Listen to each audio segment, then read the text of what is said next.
Welcome, ladies and gentlemen, to VIS here for VIS64 as we start to get near the end of Split 1 for the spring season. Man, this 2017 season has been a lot of fun to watch so far, and of course we're starting to move in to the playoffs here in Split number 1 as we wrap up Group number B. I'm joined by Forecourt Jester and Dalsey tonight, my co-hosts and casters. Thank you guys for joining me. Hey, not a problem, bro. And Dalsey...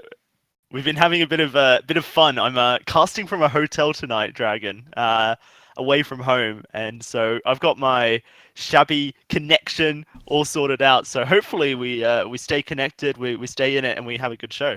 Absolutely. Yeah, I mean, all things aside, of course, we work through any technical issues we might have, but this should be a pretty fun night. We have some really good games tonight for everyone tuning in. We have probably the most anticipated game out of the entire Challenger split, right, guys? That's coming in tonight.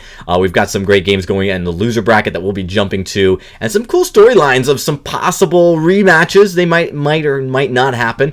We'll have to see, of course, all in a few moments. So let's first take a few moments to look at where we have come, and I'm going to be pulling up the bracket. So if we look at the winner's side, this is kind of where we're at this moment. You can see, it's been a long road. NRG really staying true to their ranking. They are seed number 7. They've beat every single team they faced, but they've been above them in seeding, so it's been expected. So no surprise there. But this is going to be the first time that they're going up against someone above their own seed. The question is do they have what it takes to knock a Liberation X down to the loser bracket? When we go over to this other side of the bracket, we're seeing a completely different story. We're seeing teams really surprising the teams that are above them. You see Refates got knocked out. Giraffes, a seed 14, actually moves. They're going to be facing Nemesis Titan. And we saw Nemesis Titan, man, they had a huge upset against Noble Pro, knocking Noble Pro down. That was on stream into the loser bracket, and then upset Team Silly as well as they moved on. And so this is the other side of the bracket, completely different than the first side. As you see kind of your seeding staying consistent, not a lot of major upsets. You come over here to this other side of the bracket right on our right side, and it's like all upsets and a craziness. It's just a whole craziness of mayhem taking place there on the winner's side. And of course, both these games will be taking place simultaneously. The Giraffes versus Nemesis Titans game, that's actually underway right now. As we jump down to the loser bracket, we've got a lot of exciting games down there. We do have one of the teams already played last week with Sillies and Exodus, V-Core Legends and Refates. Both those teams not in the tournament anymore, so Exodus X and V-Core Legends will be playing tonight, and then Synergy VG Noble Pro. That's an exciting matchup. One seed separates these two, seed 10 versus seed 11. Dalsey, that's one we're not going to stream, but we're going to go and look at the winner of that game right after this first winner bracket match. That's also another matchup that's really highly contested. I was saying it to you earlier when we were going over Yes, tonight's schedule. you were. I was almost upset that we weren't going to see this matchup between Giraffes and Nemesis Titan because, Nemesis Titan, as you said, they are the lowest seeded team that's currently competing in this winner's bracket. But I rate that team. I think they're a solid team. I think that they've got what it takes to really throw the upsets, and we've already seen that they have what it takes to throw the upsets. They've been doing it their entire tournament history. So now it's a case of, do they make it through in that winner's bracket slot, or they're going to be knocked down tonight and then they're fighting for survival? Absolutely. And, the thing here is Nemesis Titan, they knocked Noble Pro down. And the reason we're looking at Noble Pro here in the loser bracket is because they got upset by Nemesis Titan. And the way the bracket formats is set up is if Noble Pro beats Synergy, which I feel like that's going to be a very close one, guys, then they will actually go on to face the loser from that Nemesis versus Giraffes matchup. And so Forecourt, that could be some cool kind of parody happening there to kind of go up against the team that upset you and upset them then in the loser bracket. They call that Pro Revenge, man. Yeah, Noble Pro Revenge might be their new nickname. If they can pull it off. They got a lot of teams to go through, just to keep this in mind. Ardent Esports is another team that's been looking very good, very solid, playing well, although they're getting knocked down to the loser bracket eventually last week. They're going up against Aquatic XNA. I think we expect them to win that, but anything can happen. That's on that side of the loser bracket. And we look over. I think the biggest surprise really is with Refates and this Team Sillies out of the tournament completely. It really opens up to this side of the group a lot of different possibilities that we really weren't expecting. I think you're also onto something there, Dragon. Like Noble Pro Revenge. That sounds like Maybe. such a cool team name. Maybe. So we'll have to see. I mean, maybe Noble Pro will add a Team Revenge there, but we need to talk about our first matchup, the one we're going to be streaming, guys, and that is going to be the matchup, the featured matchup, the one everyone's been waiting for. It's Liberation X versus NRG. NRG, forecourt, the only team to have been acquired by a major esport organization. I say major in the sense that, you know, this is a very large organization with a lot of financial backing to come into Vainglory. Definitely made a big splash with a lot of other great orgs, but all of those orgs are in Vainglory 8. This guy's not. Let's talk a little bit about NRG and what they're up against here with the Liberation X roster. Well, I mean, Liberation X are those very first champions way back in the day. They're names that have not gone anywhere, but they haven't really been together. All last year, the Evil 8, they kind of went from team to team to team, but man, E36, upon the original status, have certainly put on a show here in the Challenger Series, and if they can actually bring back the Liberation X name all the way to the front, to the forefront there, Mr. Dagan. Like, that will be quite the comeback story. You know, ex-champions now back into that top 8 situation.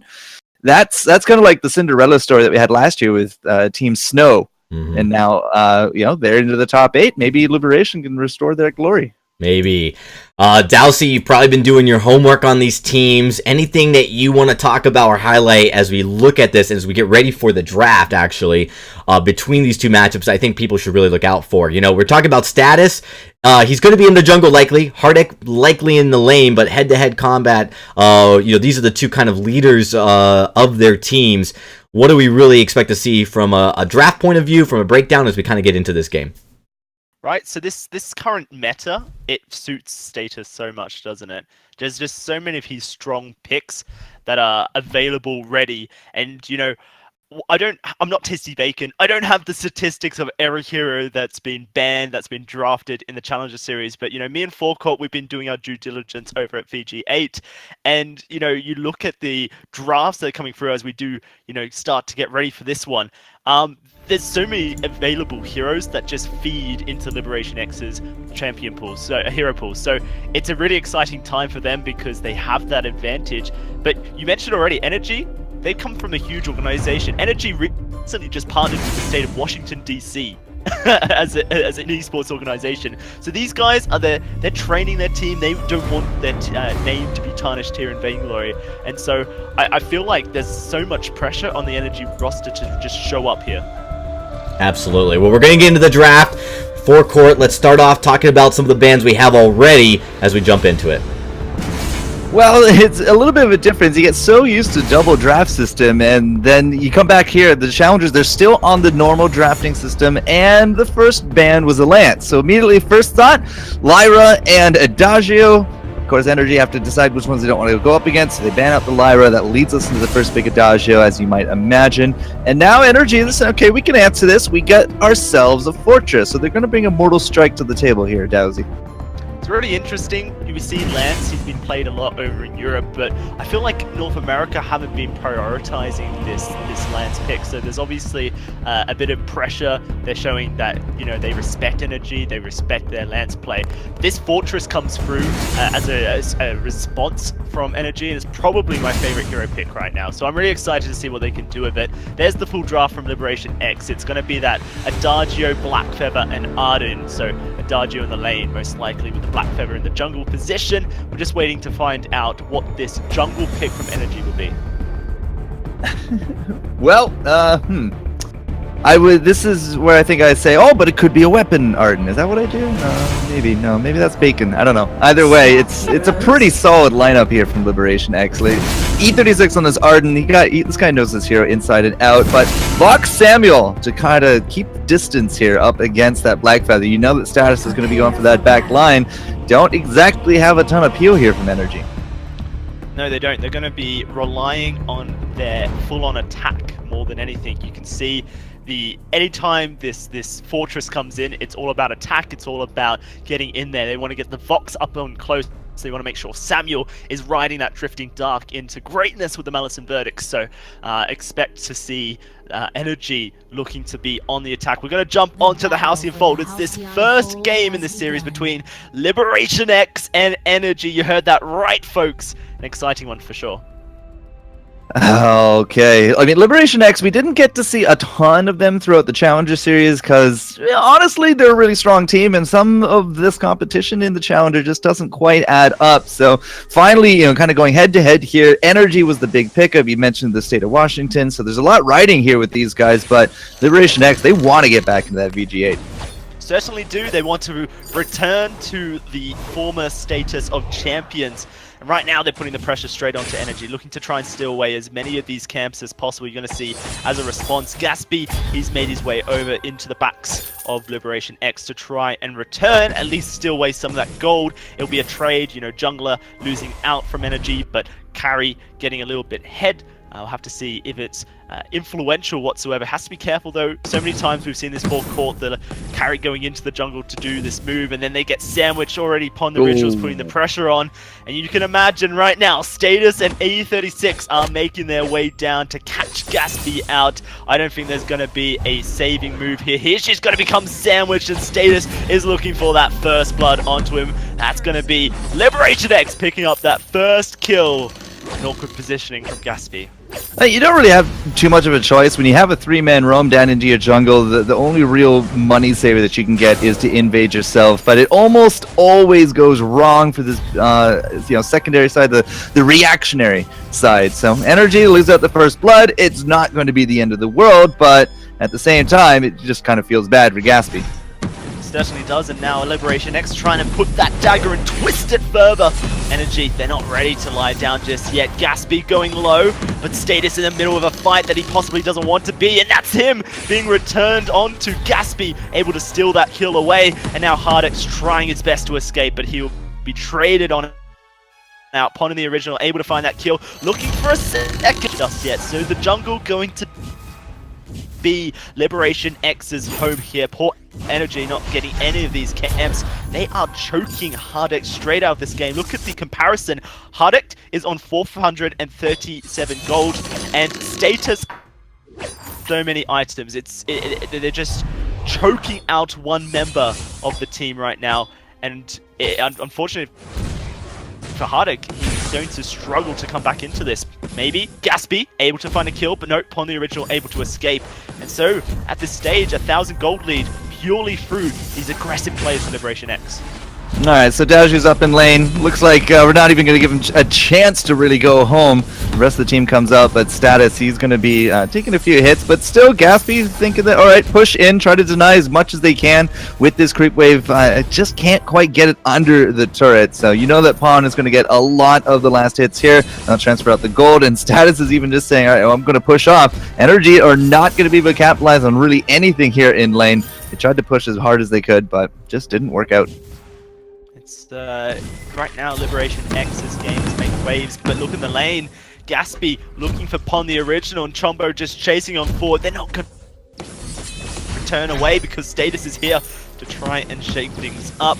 Liberation X will fall back. Chombo able to escape. So for now, things back to normal. Laners going to lane, junglers going to jungle. Everyone tries to reset the mark. A recall coming forward from Pond the Original. E36, he's on protection duty. Energy sensing that this lane may be vulnerable, going to do their best to push this lane in, maybe even get some damage onto the turret for themselves. This jungle shop has spawned, you can imagine. Purchase up.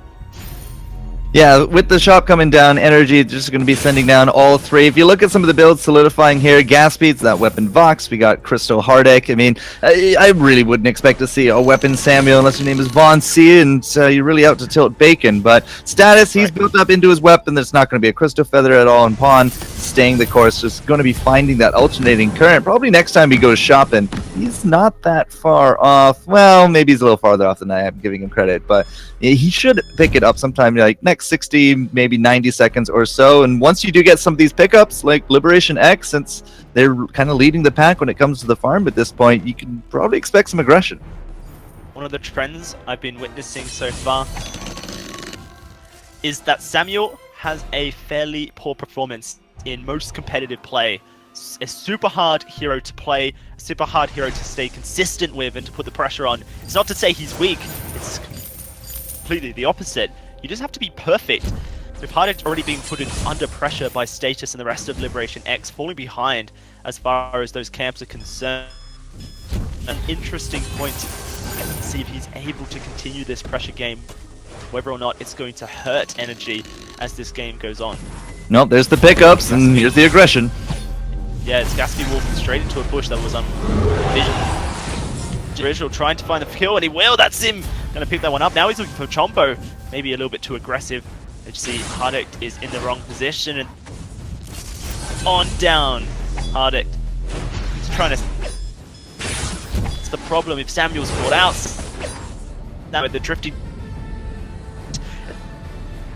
It's over. 2 Status. And it's 4-1 Liberation X's favor. Well, the aggression worked out for them pretty good, if I had to say so myself. And picking up into that item, Hardik is going to get first item out of it, but unfortunately, it's not really, I think, much really this early on. Like, he has now a lot of sustain to it, but no utility to come through. I would have expected a Frostburn instead of that Eva Harvest. Now, the Eve by itself is a great item, but in this kind of pickup, not entirely too sure it's going to be doing Hardek any favors. See, it's a defensive item almost. Sure, it's offensive. It's in, but even Harvest is all about survivability, and it shows that Hardek is feeling Liberation X pulls in the fight. Liberation X set up to try and find even more. AGX 36 can just slingshot him into position. Do they want to send to try and find Hardik in the jungle by himself, but Hardik does have the defense of the Crystal Sentry, so Liberation X will split this gold mine, and it doesn't look like energy's in position to even contest. No, and they won't. They definitely are not going to be playing aggressive because they are feeling that burn, right? The early game has not worked out for them. It's 4-1. Need to get a little bit more farm under their belts if they want to try to even go even at this point. But 7 minutes in and picking up that much gold, like 2,000 gold, might not be really like the end of days. But at the same time, you know, Liberation X, they're very much in control of this. They're the ones doing the invading. They're the ones taking the fights on their terms. You saw them in the last round, right? They had the items. They found their targets, and now they can do it all again. Yep, Hardek gonna throw out that Oblivion, obviously feeling pressured, but look at the damage that's coming out of the pond. The original, so much it forces the fountain out of Chombo there. Energy in a curious position as they're wanting to defend their turret here, but they don't. So Liberation X just pressure game, making things work for them. They will fall back. They will look to just push into the jungle of energy here, perhaps even find Hardek by himself, and that's exactly what Status wants as he dives straight on in, looking for the kill. Gauntlet walls go down, but it's not enough. That will be the kill going over upon the original. Wait for it, silences everyone. So much damage coming out of this Fox as they all get grouped up, and they resonate up for Gatsby, but he just can't get close enough. It's too risky. No way to trade the kill. Liberation X, they walk in and they walk out victorious. This is kind of what I was leaning towards with Hardik and this Eva Harvest. I just don't think he's going to be living long enough to make it work, man. Gatsby in trouble. He falls.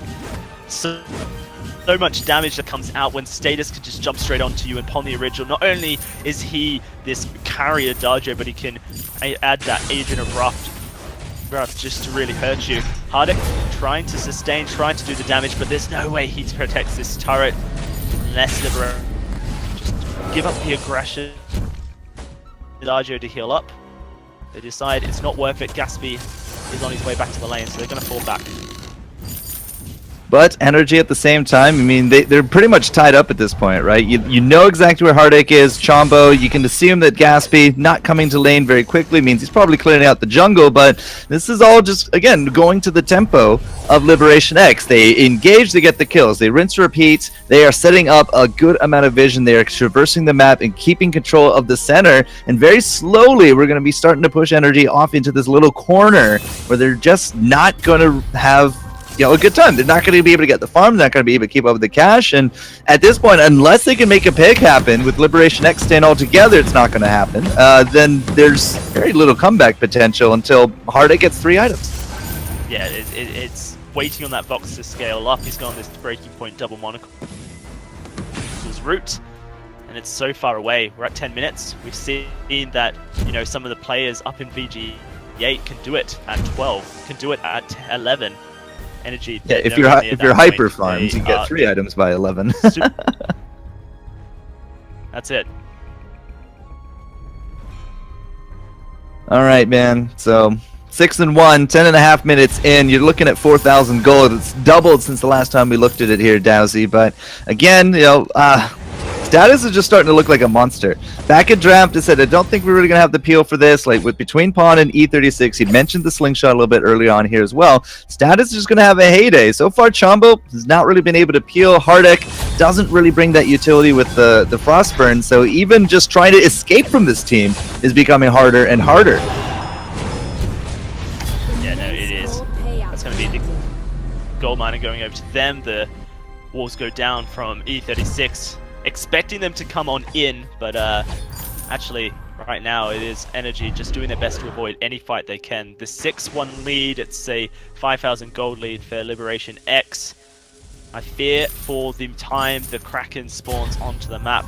You know, 4 minutes from now could just be the end if Liberation X doesn't get there sooner. Currently so much damage coming out upon the original, this alternating current, and that Shadow Glass as well, just doing Adagio. So much damage on those auto attacks with the Agent of Wrath added.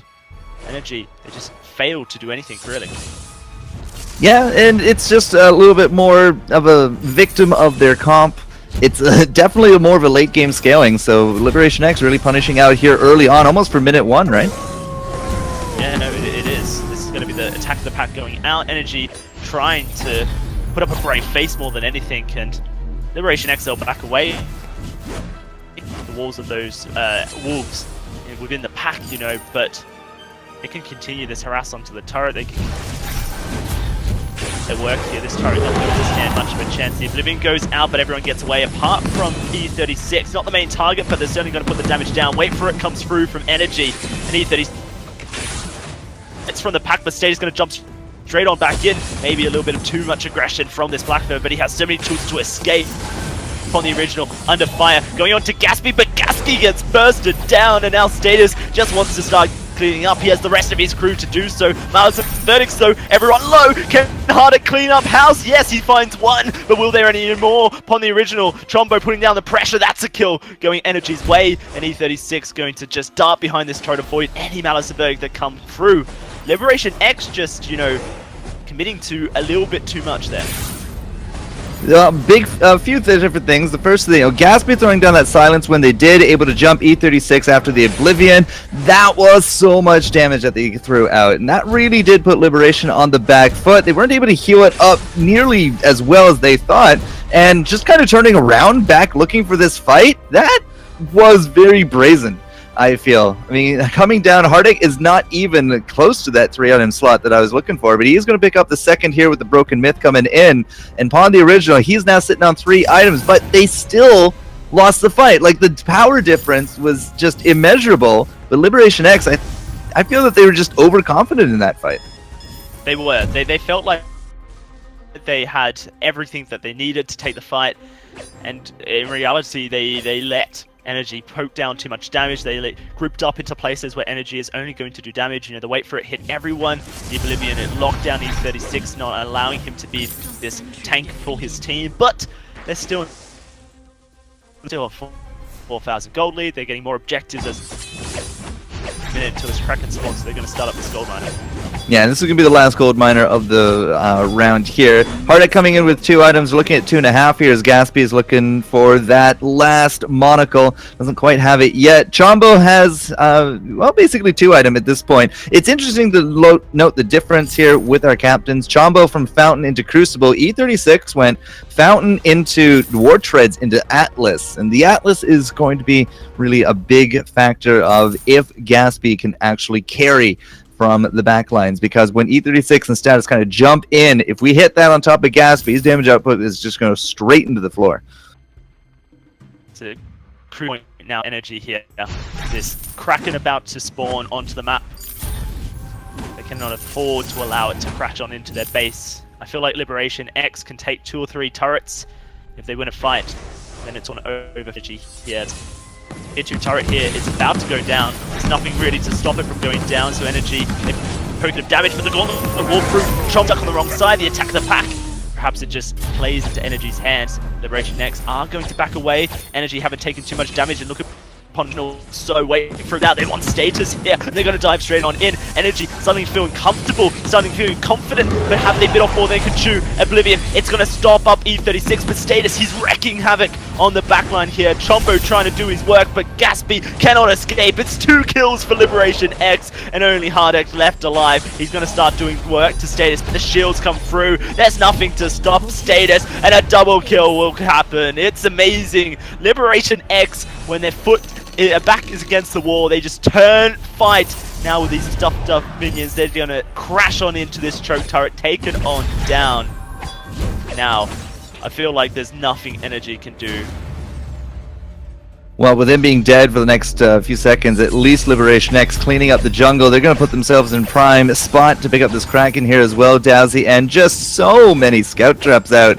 There's not really a surprise avenue available here to Energy either, so if they do want to even just traverse out, look to see if they can contest a Kraken, which they could probably guess is going to be coming down the line, I don't really feel that they're going to find Liberation X off guard, and just so many more defensives coming into it now as well. Status, he's basically on both those tier 3s. His defense is ready to go. You can see E36 is just tanked up, and now Pawn on top of it as well. This could be the final fight. But definitely, but Liberation X is going to back away, clear out these wolves from the attack of the pack, and then they can look to start the fight. There's the Gauntlet walls going down. Gaspy able to walk out of the Oblivion, gets blocked as well. No ultimates to really turn the fight. Fountain gonna keep everyone healthy on Liberation X, and Gaspy struggling to run. Nowhere to hide. Chombo, the next target here, as Hardek tries to lay down cover fire with the Malice and Verdicts upon the original, though. He's just gonna turn face, tank it all up, and get the double kill. There's the ace. Impressive stuff, and now this could just be it. 30 seconds on Chombo, 20 on Gasp, and 30 on Hardek. It's not possible to crack in this game. These turrets are going to drop so quickly. Just look at Liberation X tearing right through the base. The old champions of an ult up against this newcomer into the Vainglory scene. Sometimes it's wisdom that you need, the experience of the old guard. They're going to take game 1. A really solid game from Liberation X. Remember, you're not on the double ban system here that you might be used to here from the Vainglory 8. It is just really those single bans. So that first ban from Liberation X on that Lance really did kind of force Energy to choose. Is it going to be the Lyre? Is it going to be the Adagio? And, you know, Pawn, he did extremely well with this Adagio. 8-1 and 3. E36 went almost perfect. Picked up 9 minions somewhere along the line, but no kill steals, 11 assists. And I believe that's 11 out of 14. That's a pretty high ratio for him there as well. And Status, just nothing to stop him, right? There was no peel. He got into the back. How many times did we see these Atlas pauldrons go off? Double Atlas for the team. And Gaspy just unfortunately kind of melted under all that. Hardegg had a really nice kind of resurgence in the middle of the game, but unfortunately 2 items for him, and he just, like, they're still on tier 1 boots, man. Like, that's how bad this was for the team of Energy. They just could not get their foot in the door. And Dragon, from there, they unfortunately just couldn't get any momentum for him. Yeah, you're absolutely right. The different pace completely. When we talk about the beginning of these games, you saw Liberation X really setting that pace. Right out the gate, coming over to the side, being the aggressors. That's something that I think Hardek is really good at doing, but he wasn't on a hero that allowed him to be as aggressive. He was more on a poke hero, where Chombo is really supposed to be that aggressor for the team to kind of initiate.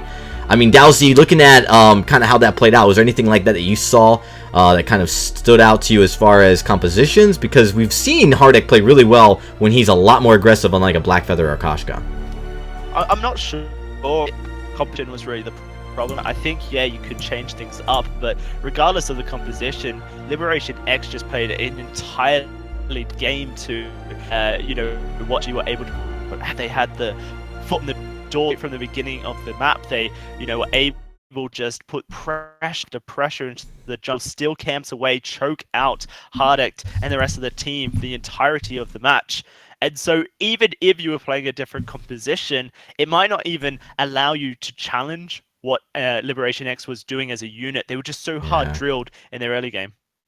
Yeah, I agree. I mean, definitely Liberation X playing a phenomenal game and starting off. I do like the fact that they picked that Black Feather. There were still a lot of aggressive heroes on the board, but I think when you see the draft of Liberation X picked, you try to play around it. You try to say, all right, they got a Black Feather, let's poke them, which I think is a great idea.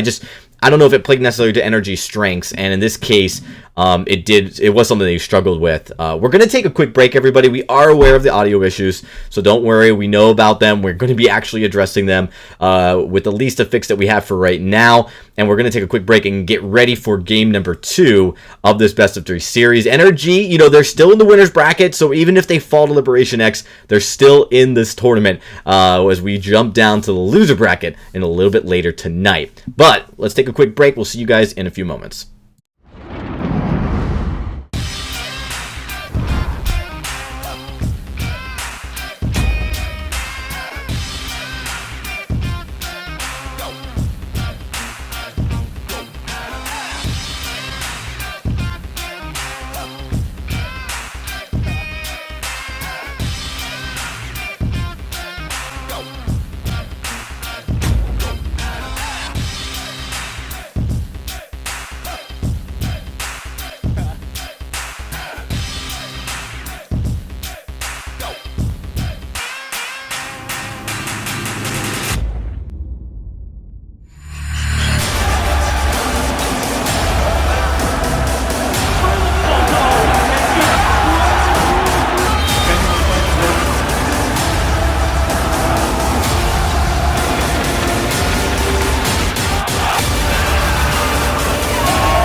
Ben, Sam, and Ken are on separate journeys to defeat the menacing Vile Dragon.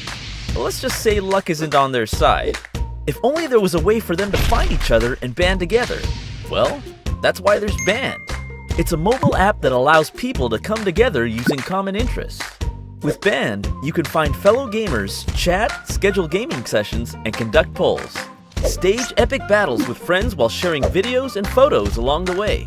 So try Band today. Band. Be together.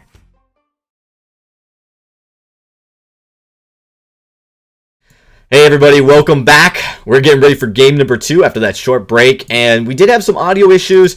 We actually were able to find a solution. The solution is we had to get Humanist. So Humanist probably trolling us last night saying he's not going to cast another Challenger series. He lied to you guys. He's here. Joke's on you! Humanist, thanks for joining us last minute to help out. Hey, you know what? I'm just hanging out. I'm watching the show. I want to watch these games. These are pretty hype matchups. I'm really excited for these teams, and if there's a problem, I'm happy to fill in. Absolutely. I do want to clarify that Dalcy, before we even started the stream, he checked his internet. He had, and he still does have, he is at a hotel, but he has good internet. There's something happening on his end. He greatly apologizes to everybody out there. We did try to fix it during the game, as we were already in, since we really couldn't do anything about it once we're in game. And unfortunately, none of the solutions worked. So, the solution was him to pass on to someone who was available, and luckily, Humanist, you were here, so we appreciate Dalcy trying his best, but also you being around to kind of come in last minute. Yeah, for sure. All right, so you watched the game, Humanist, right? You were seeing as we saw it, I think. I don't know if you missed any of it. Oh, I missed the end of it as I was getting my mic set up and everything. It looked like Lebex finished out pretty strong. They did indeed. Really, like the last couple minutes, they were winning every team fight. They were getting the aces they needed. We were talking a lot about them, and I'll give you a few seconds right before we start this next draft, Humanist, to kind of put your 2 cents in on how you kind of see these 2 teams. These are really probably the 2 big favorites here, and they're all on one side of the group to make it all the way and maybe face off against some of these Vainglory 8 teams. What do you think about their strengths and weaknesses as you kind of watch this game unfold, and how their chances play up going into potentially the playoffs next week? Man, that's a good question. I think for Libex, I would see them as consistently the better team overall right now, but there's this surprise element to NRG, and I think it's hard to predict always how they're going to move and how they're going to engage, and at times that can give them an advantage. So both teams have strengths. Yeah, I've seen it too. I've seen Hardik play, depending on the composition, really, really well. Like, surprising teams, just dominating. I think he always has that in him. I think he, out of everybody in the Challenger Series, really has the mind to take his team above where their ELO, where their rank says they are. He can actually lift them above them in these competitive matches. But yeah, right now, that game one, this is a best of three, everybody. This isn't over, and even if they do get knocked down, they have a really good shot at making it out of that loser bracket. NRG does. So we're going to get into the next game and actually get this draft started here. But Forecourt, any thoughts that you had at the end of that game that you felt like really was something NRG needs to focus on? Well, the Fortress, in my opinion, are still falling flat. I have not personally gotten to see really the strength of this comp, and I'm not entirely too sure that the draft really worked out for them at all. If I had to go forward into their side A here, don't ban the Adagio. Let your opponents do the work for you. Yeah, well, right into the draft we're going to go. So, gentlemen, Humanist and Forecourt, let's get right into it. All right, this is exciting. Both healers banned right off the bat, and a Finn pickup to set the tempo. All right, so they're just not going to at all even consider the Lyra. Okay, I get it. That's fine. So yeah, the healers are out. Finn first, but that just leads into the Lance. And Lance on status, Lance on E36. I mean, both are very strong picks for this team. A Vox to go up into the lane, and a Vox can still really have the freedom here, Humanist. Weapon or Crystal. If he goes Crystal, Finn just becomes a giant target. Oh, it definitely can be. Everybody wants to huddle around the Finn, take advantage of that polite company. Gwen will be a pretty good pickup to go ahead and get away from the Lance if she's locked down, but I asked earlier today, on Twitter, what do people think is the most underrated hero in competitive? And Waldemar said CP Vox, so it's interesting you mentioned that. Yeah, we saw a little bit of success with it over the VG8 on the weekend. Another Fortress to come through, but which is it going to be? Is it E36 or is it going to be here on top of status? They're not swapping. This could be a jungle Fortress. It definitely could be. We've seen a few teams taking this route. I do really like the draft coming out of NRG, though. Pretty balanced and a lot of firepower. All right, so Von C tried this out with the TSM match, and one of the only two games that TSM have lost in the VG8 was when Von C tried out this jungle Fortress. So I'm waiting to be impressed at this point. What will Status be able to do with the hippity hop? I think it's interesting because there's a certain utility aspect that comes from the pick, and it takes an item or two to really come online and feel like before you have an impact. So sometimes it's hard. I think it's hard for players like Von C or Status overall, but we are out onto the Halcyon Fold, and I'm excited. Forecourt haven't got to cast with you in a while. Yeah, it's definitely been a while. I mean, we get to talk somewhat with the desk interactions, but it's good to see you again, dude. Yeah, it definitely is. Little buckshot coming out of Gaspy to start things off here. That makes Libex just very wary of engaging, especially a Fortress. Not really the tankiest early on here, so it looks like Hardik will be able to claim up his opponent's mid, and this means Pawn is just going to rotate deep into his opponent's jungle and look to take away the backs. But he's not actually doing that. He's going to be heading all the way home. It's a little bit more of a fake out. You can see Gaspy immediately with the Gwen, right? She's like, oh, okay, everything's actually still in order. Great. So this actually happened last round. At the same time, it was actually Gaspy. He had to go all the way deep into the backs, and he got one of them. He got the train, and he got one of them, then he died before he could get the other. And it just always seems like whoever's the reactionary host to the invade almost always kind of loses out that regard. So both laners up in lane as... Seriously? I think there's a disconnect, Humanist.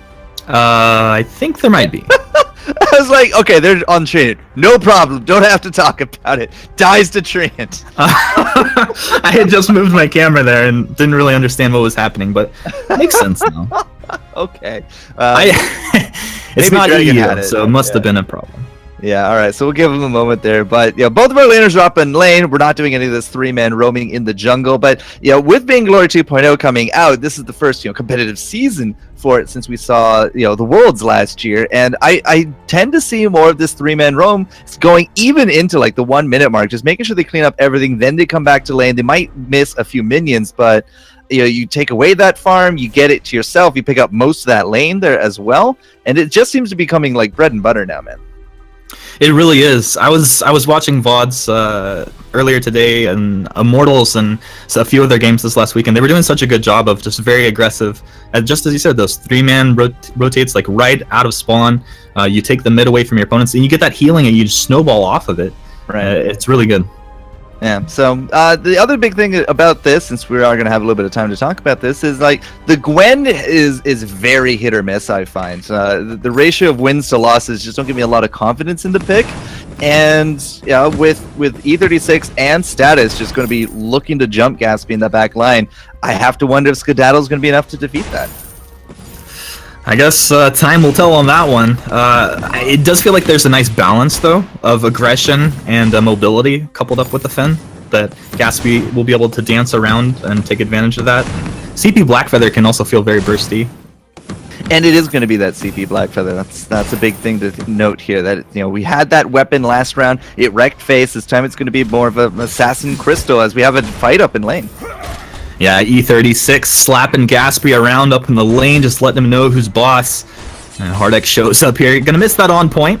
Probably would have annoyed Pawn to be taken down a little bit lower in his health there, but no harm, no foul. He's gonna rotate down into the jungle as it's kind of a swing and a miss on that rotation. Now, I've seen Hardek do the Blackfeather thing. I've seen him on this crystal, and when he hits hard. The big thing is when he misses, he's going to be out of a lot of tools, and you can see him running already. Yeah, on point lands, but this is going to be Status just chasing him out. And Elder Trident going to be going the way of LibX here, so Hardek taking a bit of a gamble there. You take so much damage, and Gatsby, with that drop, he's in a bad place. He'll use that Skedaddle to get out of that impale, but still, first blood going over to LibX. Finally, just a little bit of action. What does it take to get this fortress, invading? But Status able to finally make that happen. Again, the hippity hop, right? He's going to be just jumping after you again and again. He has that mobility, and Pawn and E36, I think, can really actually match that, especially past level 6. E36 getting that combat roll, it's going to keep these guys very quick on their feet. Oh, it definitely will be. And we saw, like, once the Lance gets target locked on to one of these units, the Truth of the Tooth comes out, and Pawn is there as well with the Pulse. It's really hard to get away. Gwen's, one of the best options that I think that Energy could have gone with that Skedaddle, but it still wasn't enough there. No, and well, maybe it'll be enough down the line. Chombo, he's not online yet, right? With this Finn, needs a few more levels, especially with the Polite Company. If he does max out the Polite Company, and I don't think we've really seen too many max hooks out there. A lot of people are just really going for that fortified health, and that could make the difference. But it really will depend on Energy to kind of be at least somewhere close to par when it comes to the farm. We're already slipping on that regard. Yeah, definitely already falling behind. Net worth, definitely an advantage of LibX at this point. 4 minutes in, 1 kill on the board. It feels quiet across the map, although there have been these little skirmishes. I find Forecourt, I don't know your opinion, but these Fortress comps, sometimes it feels like they should be more aggressive, but it's after 5-6 minutes, and all of a sudden you'll just see them turn it up and just get 2 kills like instantly, and that's when you really see that power. Yeah, well, 5-6 minutes is typically that first item, at least in my experience here, and you might actually be able to get level 6 on your jungler. Now, Status being the jungler here with Fortress, and it is going to be a bit more of that utility cooldown crystal mumbo jumbo for Status. It's not quite as devastating as a glaive, for example, but Status is going to have his pack mates. Like, the attack of the pack is going to be cast every 30 seconds or something. So that can actually add up quite a bit to some scouting. And that could really just keep Energy from executing anything. Yeah, definitely. I think that's cool that you brought up the whole scouting aspect of it. Status jumps over the wall there, had a scout trap down, but Hardek able to clean up that mid. So a cheeky play out of Status, almost rewarded for it. But yeah, as you said, the wolves can be used to scout out as well as, a big impact in the actual fighting itself. So there's different ways you can use that ability. All right, so as they're still just kind of doing their rounds, we are going to be looking for the level 6s here soon enough. V36 looks for Gatsby, but he doesn't quite find it. Doesn't find it. Impale off the mark, but he's going to go ahead and wait for that to cool down. Hardek's making the rotation up. Buckshot lands onto Pawn. The on point. Hardek jumps forward, but really doesn't have the follow-through right now. Not yet. So, that 5-6 minute mark, right? You're looking for the first ultimates, you're looking for your first items. Like, Gaspy has enough in the bank to go pick up that Sorrow Blade here soon, if he lives. Uh-oh, Gaspy taking a lot of damage. He's able to reposition, and it's Pawn in trouble. Fountain comes out of LibX. Pawn tries to Sonic Zoom back. They've turned it on to Hardek, and on point lands. Gives him a little bit of durability. Both teams burning their Fountain through that fight, but nobody falling. And usually, again, when you come into these level 6 situations, right, whoever has that first ult typically wins, but I'm not entirely too sure either side had an advantage there. Oh, dangerous situations. Gaspy gets jumped on. Skedaddle's not enough, and Gaspy goes down as the Sacktown boys claim another kill.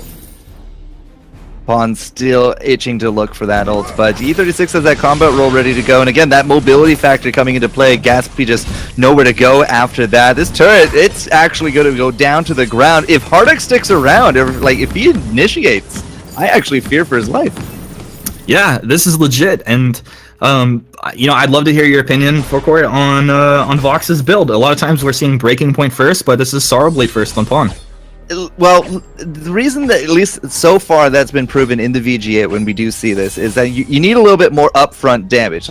Like E36, you don't have to build him up, right? He has that inbuilt, he has those auto attacks, it's really upfront damage. And it's going to be the same here with status, especially with that mark of his coming in. If you want to blow somebody up, you need damage now. You can't wait for the breaking point this early on. So Sorrow Blade is going to hopefully allow them just to kind of blow up, Gaspy, for example, consume the mark, get the damage out. You can still go for the breaking point after, but this early on, this much damage, they're definitely looking to blow someone up.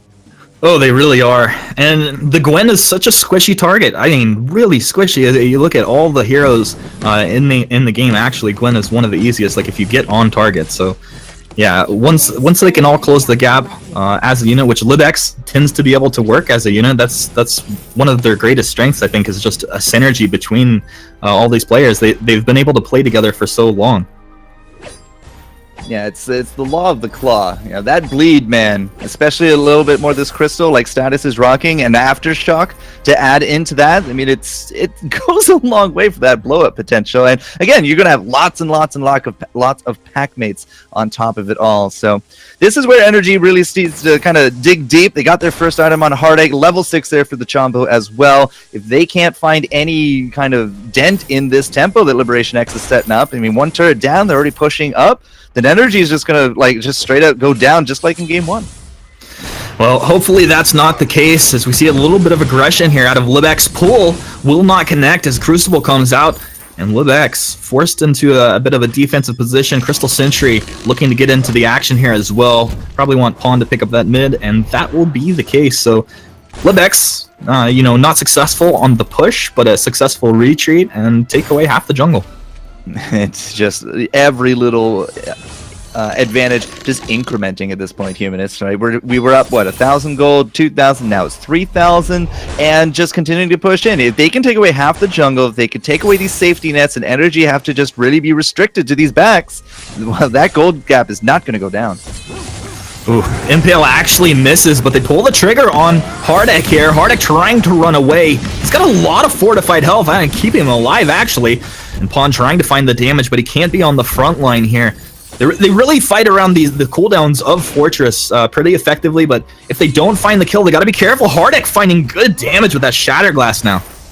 Yeah, and that's going to be really Hardek's job. Continuously just be in the back, get those on points, get those feints. He's not really going to have the auto attack pressure that we do with a weapon, but those on points, like, it really does enable him to trade at least for a second or two, right? Because he got that shield, but it's not permanent. So he gets the shield, he gets the trade. He's going to just be trading out health for shield. You can rinse, repeat, do it again in just a little bit. And again, like, this crystal build will hit hard if it can come online. And Energy, they're able to defend that fight. He had the fortified health. Chombo didn't even, he doesn't even have that crucible yet, didn't throw out the anchor. Still a lot up the sleeve here of Energy, but the key is to live and not fall further behind.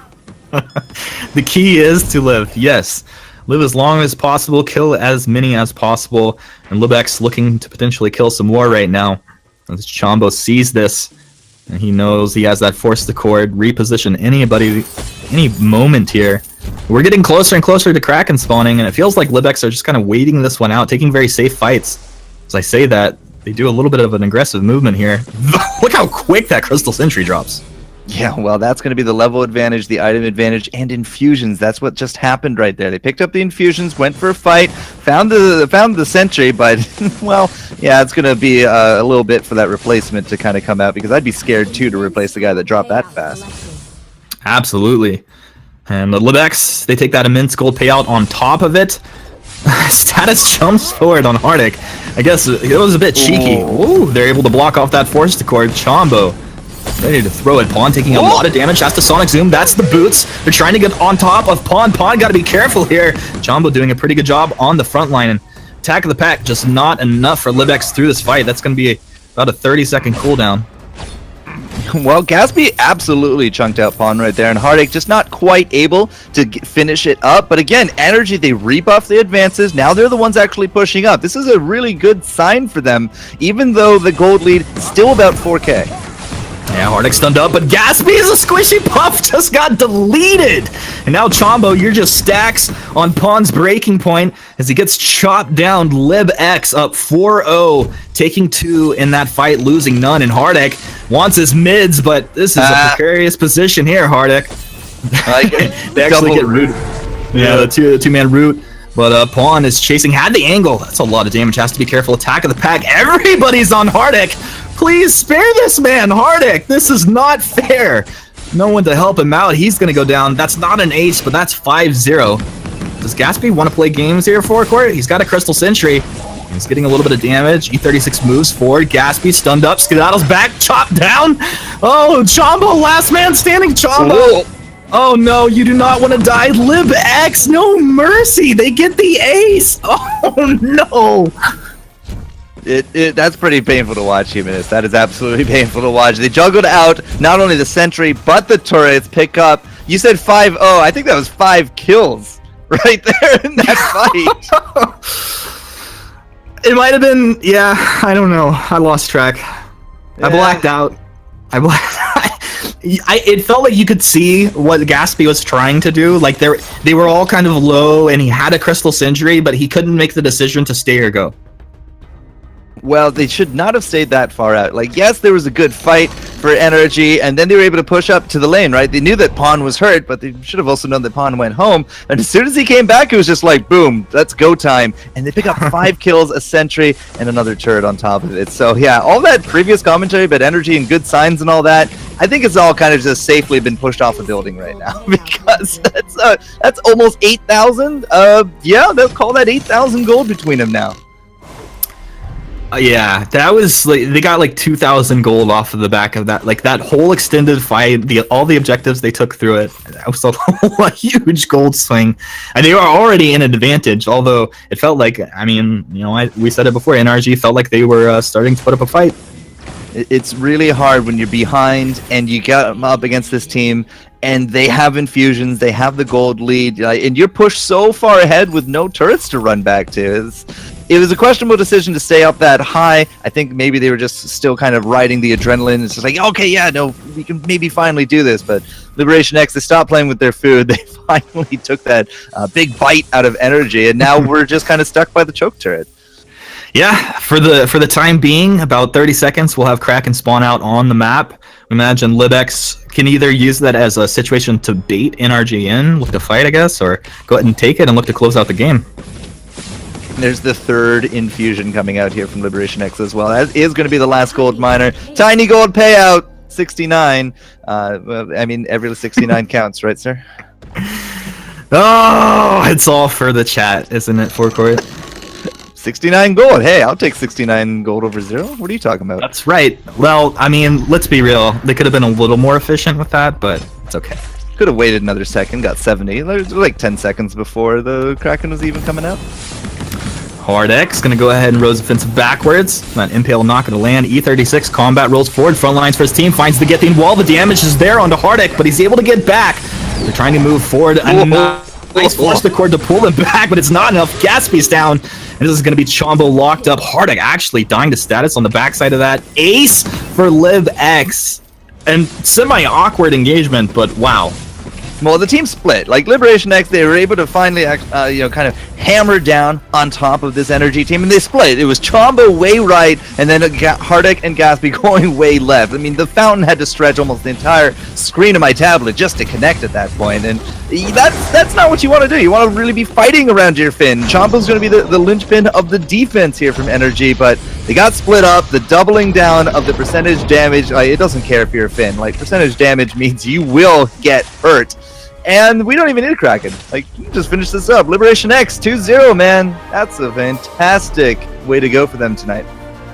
That was phenomenal. I mean, like I said, I didn't get to watch the entirety of Game 1, but it looked like they closed out strong. This game was pretty much 75-80% LibX, and NRG had a couple moments. So we know as good players, they probably would have those moments there, but I'm really impressed overall. Can you confirm, because just because I wasn't here in the beginning, as far as the what are the results of all this? I know we have Dragonborn. Maybe he'll bring in all that information. Yeah, I'm sure Dragon could fill you in on that. Yeah, I mean, getting a quick update actually as you guys were speaking on like what's going on. One of the big surprises, I guess not a huge surprise, it was a really close matchup. Team Synergy did beat Noble Pro. Noble Pro did get knocked out, so they will not be able to get that rematch they just so desperately wanted. And Team Synergy moving on actually to go play their next. We're actually waiting on the update on the Ardent game, the Ardent matchup they are playing right now, Aquatic XNA. Once we get that update, we'll be actually get you guys into that matchup as well, as that is our planned next matchup, but we're going to have to actually see who's kind of available at this moment as we get ready here. But that was, guys, that was really fast. I mean, I think we can all agree that we were expecting maybe a closer series. I was. I'll tell you, I was expecting this to be not 3 games necessarily, but, you know, some back and forth, some long 22-minute games here between these two teams. And Liberation came in with a huge statement and said, nope, we know how to play this. We're going to be the #1 challenger team when all the dust settles. And so far, they're looking pretty strong in that statement. There is something that I do want to bring up in terms of the experience here from the teams. Like, I know that Gatsby and Hardek and pretty much everybody, Chombo I can't actually vouch for, but everybody else has been into, you know, that Evil 8 situation. They've been there representing their regions. They've gone to these finals, right? But after Worlds happened, I noticed a huge change on people like Status Bait, on Rect, on E36. And, you know, once we saw how the Koreans were able to get this aggression through and juggle out turrets and aggro and get just phenomenal kills, and the amount of kills early on, I saw a huge difference in the way that NA played. And E36 and Status definitely amongst those with that kind of experience. So when they went deep in, got 5 kills in a single fight, cleaned up the sentry, everybody lived, they juggled out the aggro. That's where I really saw that experience shining there. Yeah, it makes a world of difference. When you have seen the highest level of competition, when you have players, when you have teammates who have seen the highest level of competition, it's going to really help you the long road. It's not that Hardek and his company haven't, but they're a slightly newer team. I mean, that sounds crazy to say it, but, you know, Hardek with Gatsby, with Chombo, they've been playing less together than, you know, Stasbake and E36, who are brothers, have been playing together. Those two have been playing together a very long time. So there's just some synergy. There's also just being in the same room potentially that can give you that advantage. Communication-wise, it can really help. So with that, we're going to get ready for our next series. I mean, you know, just the updates so far, we do have, of course, like I said, Noble Pro did win their matchup. Also updated was Exodus X did beat VCore Legends. So they're going to be actually playing NRG very shortly. That matchup will be happening not so long from now. So we're going to get all of that updated. We are going to take a quick break, though, so we can get these teams in for our next series and get you guys all ready for series number 2. We'll be right back after this.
Hey everybody, welcome back. A little bit longer break than we wanted to take as we get ready for our next series. We're actually waiting a couple games, going a little bit late, but we should be getting pretty soon as we kind of get ready for this. So as we get some updates through the wire, some pretty exciting updates.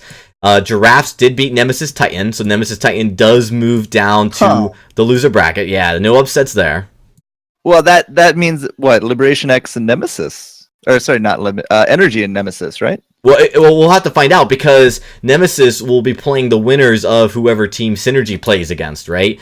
So okay. We're waiting on right now Ardent Esports and Aquatic X. That's the matchup that's taking a little bit longer. We don't know if it's in game 2 or 3 yet, so we'll definitely be getting updates on that. The next scheduled match is Team Synergy versus Ardent Esports, but we just have to kind of wait and see like kind of who comes out of that matchup, and then we might, if we can get a word, we might jump down to another loser or elimination bracket matchup, but we have to of course get updates on that. So for right now the plan is Team Synergy versus question mark as we kind of wait for some of this information to come in. What a team name. Question mark? Yeah, I mean, copyright pending. I'm gonna put that in right now. Type away here. Dragon's just on fire tonight with these team names, like Noble Pro Revenge, now Team Question Mark.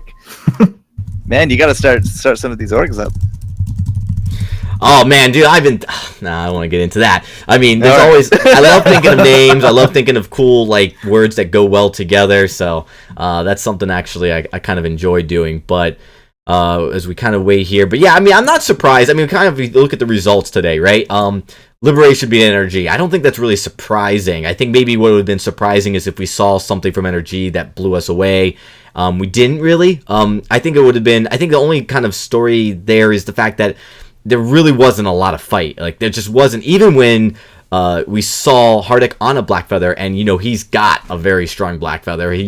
He's put up some really impressive games on Blackfeather. Still didn't have the same kind of excitement or we didn't really see the same kind of spunk that we'd want to see out of him. I mean, Humanist, maybe you saw something different, but me watching those games, I felt like not surprised necessarily by the outcome, but maybe a little surprised by the lack of aggressiveness by or successful aggressive play by Energy.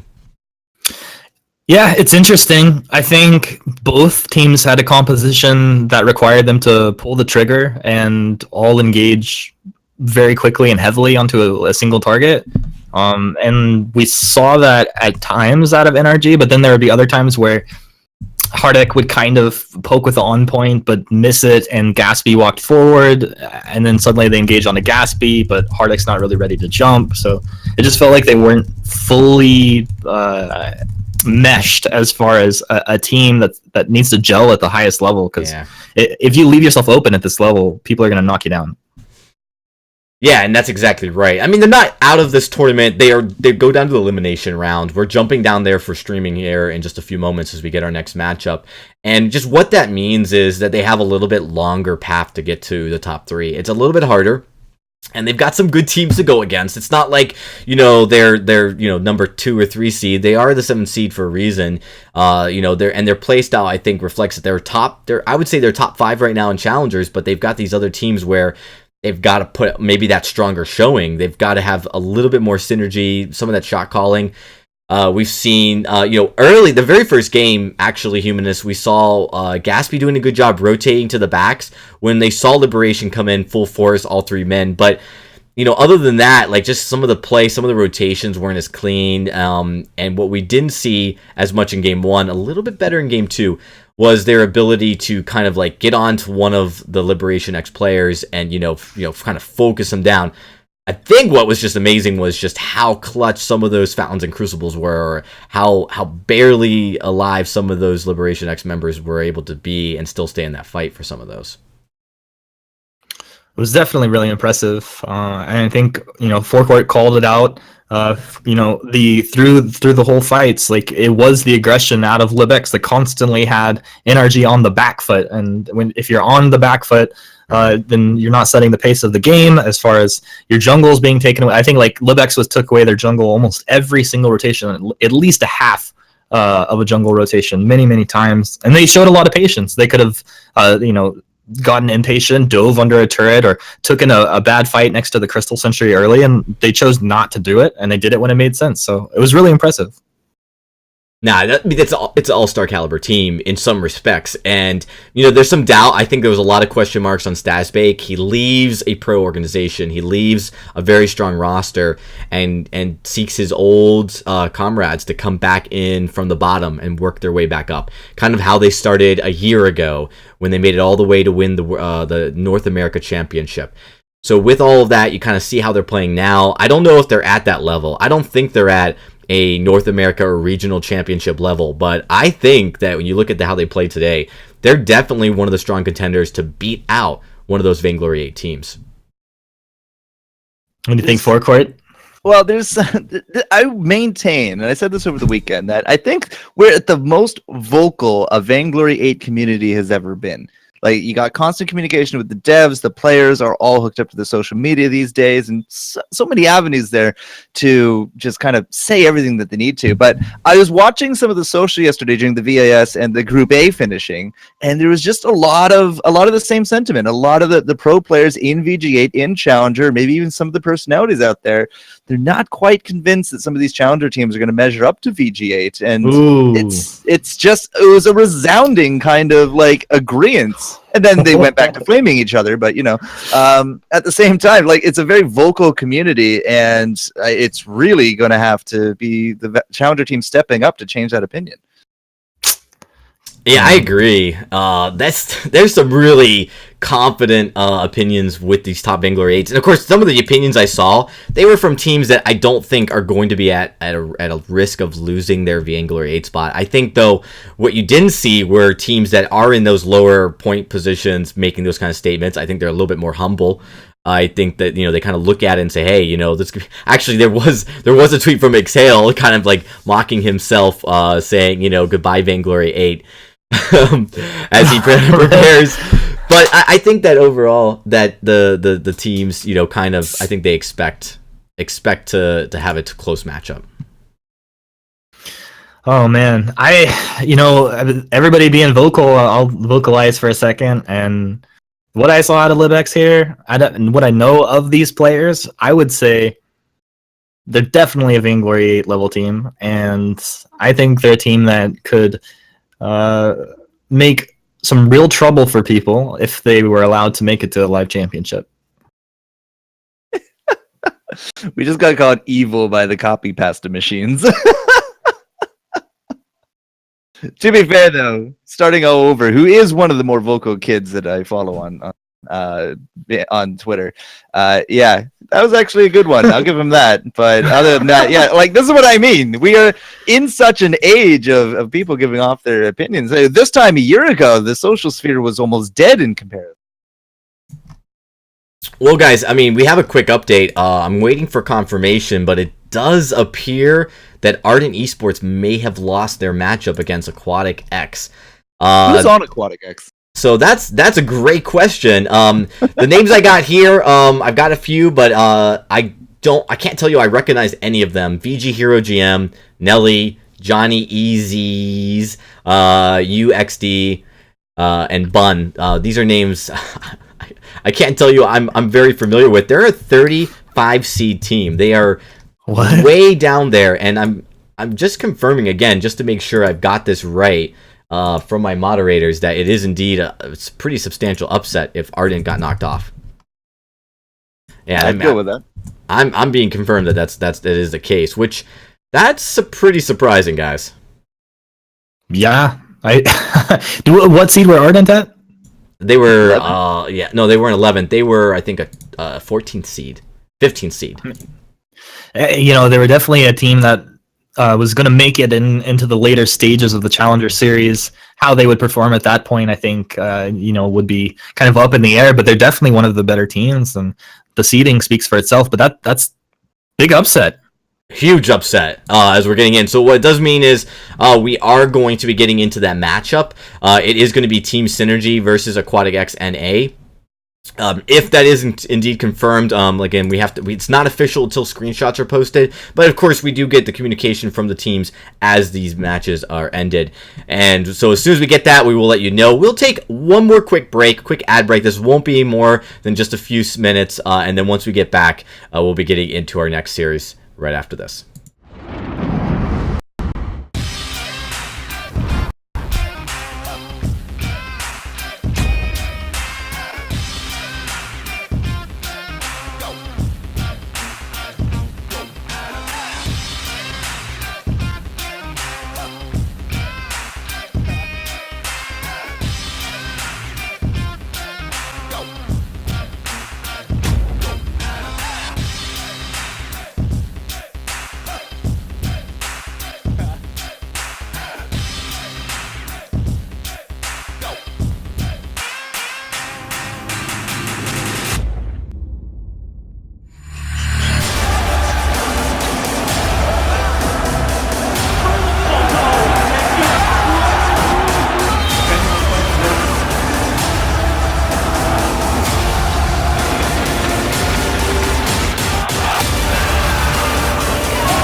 Ben, Sam, and Ken are on separate journeys to defeat the menacing Vile Dragon. But let's just say luck isn't on their side. If only there was a way for them to find each other and band together. Well, that's why there's Band. It's a mobile app that allows people to come together using common interests. With Band, you can find fellow gamers, chat, schedule gaming sessions, and conduct polls. Stage epic battles with friends while sharing videos and photos along the way. So try Band today. Band. Be together.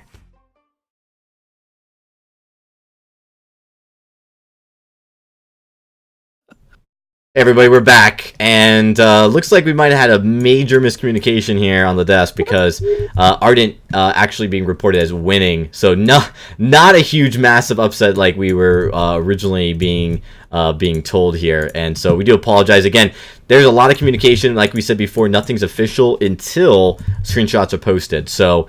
That was kind of crazy. Sorry about that. Of course, I take full responsibility and apologize for that miscommunication as we kind of wait for this to kind of be confirmed. We got to actually make sure now, since when you get two pieces of information, you got to now just dig in and make sure one of them is correct. So, well, as we get ready for this next, now we kind of have to wait and sort that out as we wait for the teams also to get into the queue here.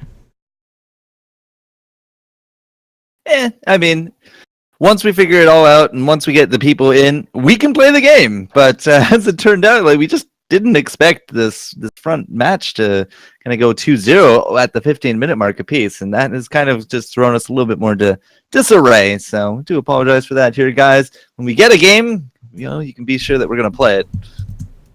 Yeah, absolutely. That's right. Sorry, there. We're gonna give it our all too. We're gonna cast the hell out of this game just for you guys. Let it rip. Let it rip. Let it rip.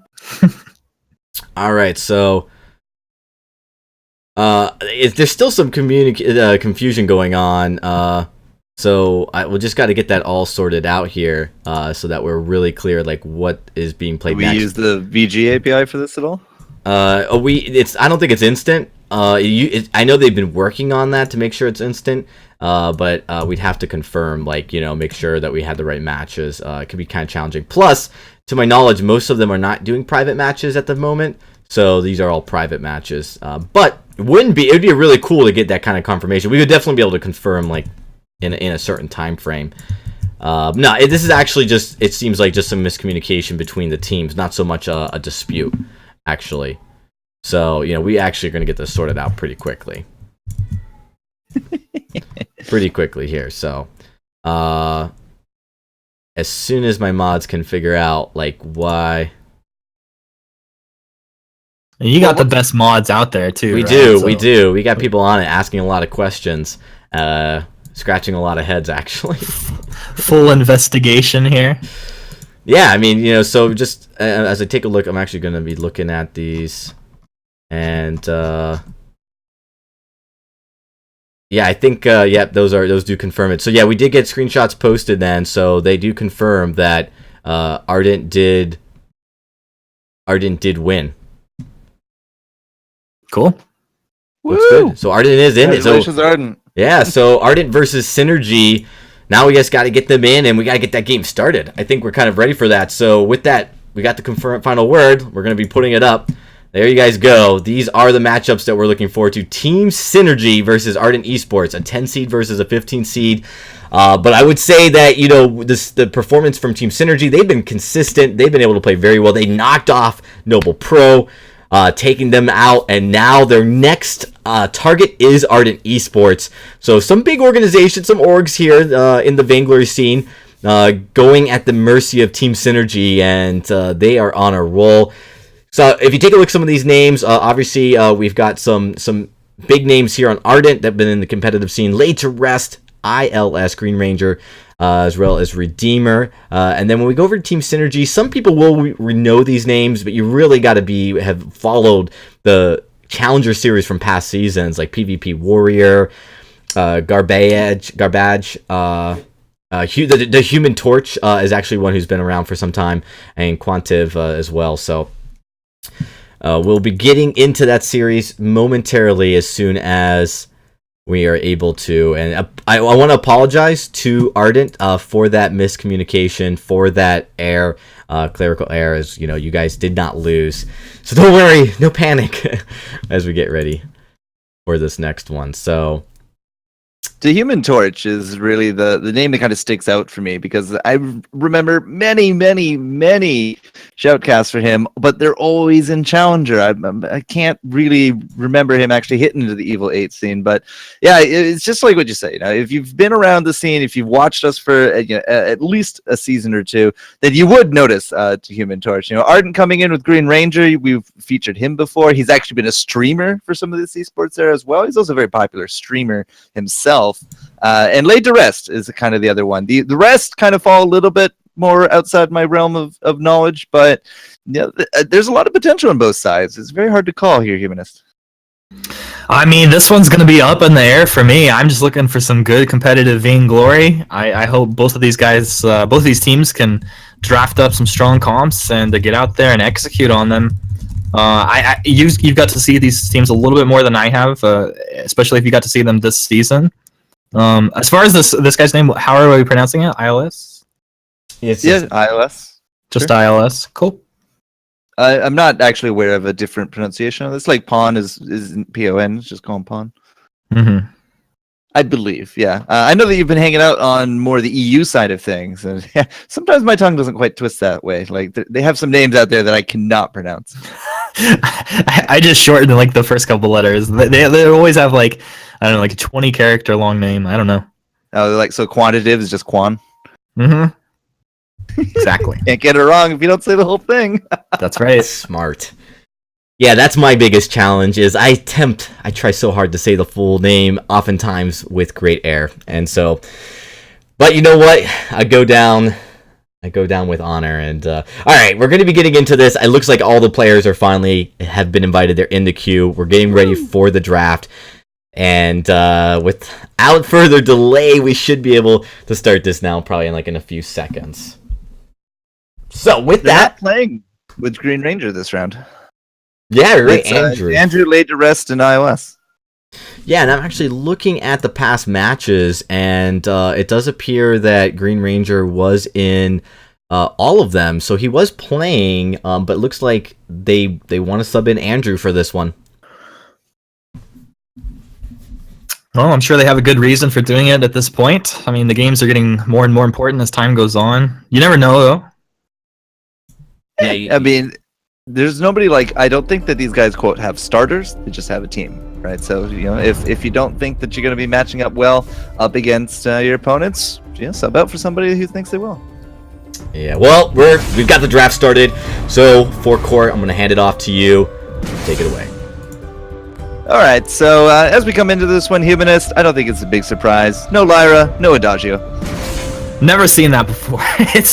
Absolutely no surprises there, forecourt, and not one of the picks that's uncommon, but we don't always see it first pick. Ringo coming out. Yeah, and it's kind of going to be leaving these guys a bit more vulnerable to some counter picks. A Sky is going to be their response here. And typically what we do try to see is either your captain first or a flex pick that can kind of go either way. I mean, that's why Adagio is very strong. Lance is very strong. Glaive, for example, he can be the jungle. He can be the captain. Like, we've seen these going back and forth. But Ringo, you can already see that, between Andrew and Lay to Rest here, they really are setting up to kind of have a big rush down on top of them. Yeah, the power is there. If you can land an Impale onto Ringo, it's pretty easy to follow up on that. I think it's a bold move to be grabbing Sky, though. Just your first rotation B-side there. There's so many power picks on the table, but they're going to go ahead and grab it. Usually signifies that they have a really comfortable player. Yeah, well, we're going to have to put that to the test. Now, I saw a Glaive kind of shadowed over there for a moment. We do have an Ardent here. I think a Glaive could go a long way for the peel. If you got that Glaive for the PO, especially on the this utility, this cooldown, the aftershocks, right? And just keep the Human Torch or whoever actually ends up playing the Ringo safe. Could work. Yeah, keep that Ringo safe. Not only that, like the sky is incredibly squishy. You're gonna say like the Squire or something. The Squire. No, the sky is incredibly squishy. Say that a few times, real fast. But yeah, so if you can reposition her, even though it's not that weapon glaive, you can still burst her down. Alright, so the Taka to come through to this one could actually be Weapon Sky into that Crystal Taka, just go for that extreme burst, that stickiness, but at the same time, if you do have that Crystal Sky, expect a little bit more of a Weapon Taka to go into it, but that's 3 sets of gap closers. As long as we got that target lock here from iOS, that's going to be a Death from Above, that's going to be a Surrey Strike position, and if Lance gets an Impale, that's devastation. That is a combo for devastation indeed. I think it feels dangerous though, because you can commit, but Lance is the only one that can really have durability when he commits into that fight. The others are going to have to rely on that mobility to dodge out and hopefully out damage their opponent. But ladies and gents, we are into the Halcyon Fold here. This is going to be an exciting matchup. Team Synergy versus Ardent Esports, both got some fun compositions here, and I'm excited to see what's going to happen. So Ringo first, you got to be very confident from Synergy that PvP Warriors are just going to be able to lane this one out, and if the Human Torch and Shaded Talent have just enough peel, it might work out for them. Something I might want to see though here is that PvP Warrior just try to hyper farm him. Have him go up in the lane, get all the farm, come down, get the jungle. The build for the Human Torch, at least early on, it's not a very expensive build. He should be able to pick up the banner into the crown, into the Aftershock pretty easy. Yeah, he should be. But right now it's Ardent trying to defend their jungle as to Sky's going to drop down. It's Taka in a bad position, laid to rest, taking a lot of damage. He gets that basic attack off and procs a key stack, gets out of there with that move speed. Pretty nice. Yeah, he's going to be all right for now. Looks like we waited a little bit longer than I might have expected. The Human Torch didn't quite find an angle for Laid to Rest to hit a wall, look for a stun. So he's going to be okay. iOS not actually pushing up the lane. It's looking just to freeze it out a little bit here. That's just going to be music to PvP Warriors' ears because he's going to come up. And again, they don't really miss much, right? Maybe a minion or two, but PvP Warrior is sitting at, 5 of the last hits? Same there with iOS. So it works out. Yeah, I've actually noticed. I think a lot of teams have been better this season. In particular, we had a little action there. Didn't know if it's going to kick off, but specifically with their ability to freeze and hold a lane, a lot of these teams have been doing so much better. A lot of that comes down to patience, but just knowing when to do it. And also, I believe it really does come from another kind of result from just watching the Koreans play at the Worlds. Getting really smoked at Worlds, everybody gets better. All right, fine. Like, you're the one that can throw the shots there, but I really do think that we learned a lot from Korea, and a lot of the teams did incorporate a lot of those lessons. Well, let's see if there's going to be lessons taught here as the Human Torch has made his way up to lane.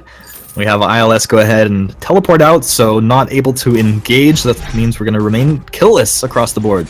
Yeah, at least for now. Shaded Talent didn't start off with the Iron Guard contract. He went into the Protector, which kind of, like, I can understand you want that protection, but we haven't done any aggression with it past that level 1 invade. I mean, if you're going to not go for this regen, then at least use your charges. Go for a little bit more aggressive. You got Human Torch, you got PvP Warrior. Like, between the two of them, they can just rush down anybody they want, especially Taka. Like, if they can keep Taka from really farming comfortably, like that could go a long way into the mid game. Oh yeah, I think anytime you're against the Taka, if you can shut that Taka down early, that's what you want to do. But right now, late dressed, he's got that Stormguard banner up and running, and that's really all Taka needs to secure his jungle early on here. And I'm just waiting to see what Human Torch is going to do with that glaive. I think we're going to have to wait for the jungle to intensify first, because he did start off with that weapon blade. I'm still rather convinced it's going to be this utility, but who knows? Glaive's up in the lane. I'm not sure that they actually saw the Human Torch. He's waiting for that afterburn. ILS is going to have to be quick here for Cord if he can get that target lock and Suri strike out of this one, but we're just waiting for that perfect engage synergy. As 3 in the lane, laid to rest, clearing the last of his jungle. He'll probably rotate up after. A lot of patience out of the Human Torch here, and looks like ultimately he's not going to force this one. Well, the wave's not pushing, iOS isn't budging, and yeah, I mean, there's some good sync going in to the Human Torch, right? Just to getting that ambient gold, but past that, you're right, it's not really too much. Jungle's about to intensify. He does get intercepted down here, so we're going to have to wait a little bit longer to see what Human Torch wants to do, but laid to rest, he's already, again, just kind of putting in a little bit more scout and finding out what's happening and keeping these guys at least on notice. I mean, I'm just sitting here smiling because it's such a dangerous situation right there. I feel like Laid to Rest could have applied a little pressure, looked to take the mid away, but he decides not to, and that's not really a problem. But at that point, the Human Torch hasn't picked up an item yet, so he's kind of at that disadvantage. Yeah, but at the same time, like, just a banner wasn't exactly going to win out a fight straight out there from Laid to Rest. But he is going to be going into that crystal. iOS has solidified, I think, now into that weapon. So it is going to be this very mobile, this very sticky kind of comp here from Ardent. Not only will the death from above kind of come down whenever it needs to, but that Suri strike is just going to be keeping iOS. And as long as he can stutter step with this weapon, it's going to be him all over the face into that back line. Same here with Laid to Rest. And Andrew is just going to be able to kind of keep par with them there as well. Yeah, we really hope that he can, and Lance has the mobility through these fights, but he's going to have to take a lot of damage as far as a meat shield for this team. PvP Warrior face checks the bush. A lot of damage comes out as that X-Retsu came through out of Laid to Rest, and immediate Fountain as they retreat here. This is going to be Ardent with a significant advantage holding their own Fountain. Yeah, we had something of a dual fight going on there as well, because iOS did get caught and just punted under the turret there, or the turret from Human Torch. So with that crown, again, I'm still sticking to my guns. I'm still thinking it's going to be an aftershock to come out next, but very slow start, especially if you're going to be going for those protector contracts from Shaded Talent. I don't think we really got a lot of use out of them. Yeah, well, hopefully those next couple items will come together for the Human Torch. I think Aftershock will make sense. We've seen it. It's very common, very powerful build. You get that cooldown on Glaive, and ultimately going into late game, he's just, as you said, peeling, initiating non-stop here. ILS is going to have to be careful. Do you think it's a bold move for him to not be having a reflex block at this point? It's really early on. I would probably look for the reflex either just before second item or just after second item, but picking it up, even like before you finish off a tier 3, I just don't really feel that's necessary. Like, Shaded Talent's not even going to be level 6, and afterburns, they're just going to come out really quick, so reflex is not going to help you too much there. Yeah, I hear what you're saying. The Human Torch forward, though. This is going to be ILS, knocked back. He has target lock. He can Suri strike where he wants. Death from Above's going to be off the mark, and the Human Torch uses those boots to get back there. Shaded Talent. Vanguard's his ally. And he was the one taking the damage, trying to use that Protector contract. I think PvP Warrior needs to be careful being the front line for his team, but just trying to last hit is Ardent, kind of rounding them up like a sheepdog in the lane here. You can tell that Ardent definitely feel very comfortable. Well, we still have both fountains available here. Shaded Talon's getting some of those Protector Contract procs back, and Human Torch just can't quite find that hit on top of Laid to Rest. The stealth is going to defeat him. The last second on that Afterburn stun them up, but they jump forward. Death from Above's not quite on target there. PvP Warrior taking a little bit of damage, but this is Sourblade Sky, so it's not like he was stacking up breaking points to do that fight. And both teams able to exit. Yeah, I would definitely expect next items here for both these weapon carries to be those breaking points, because I just can't see them not having it. Yeah, it feels like that's probably what's going to happen. Hellfire Brew coming through.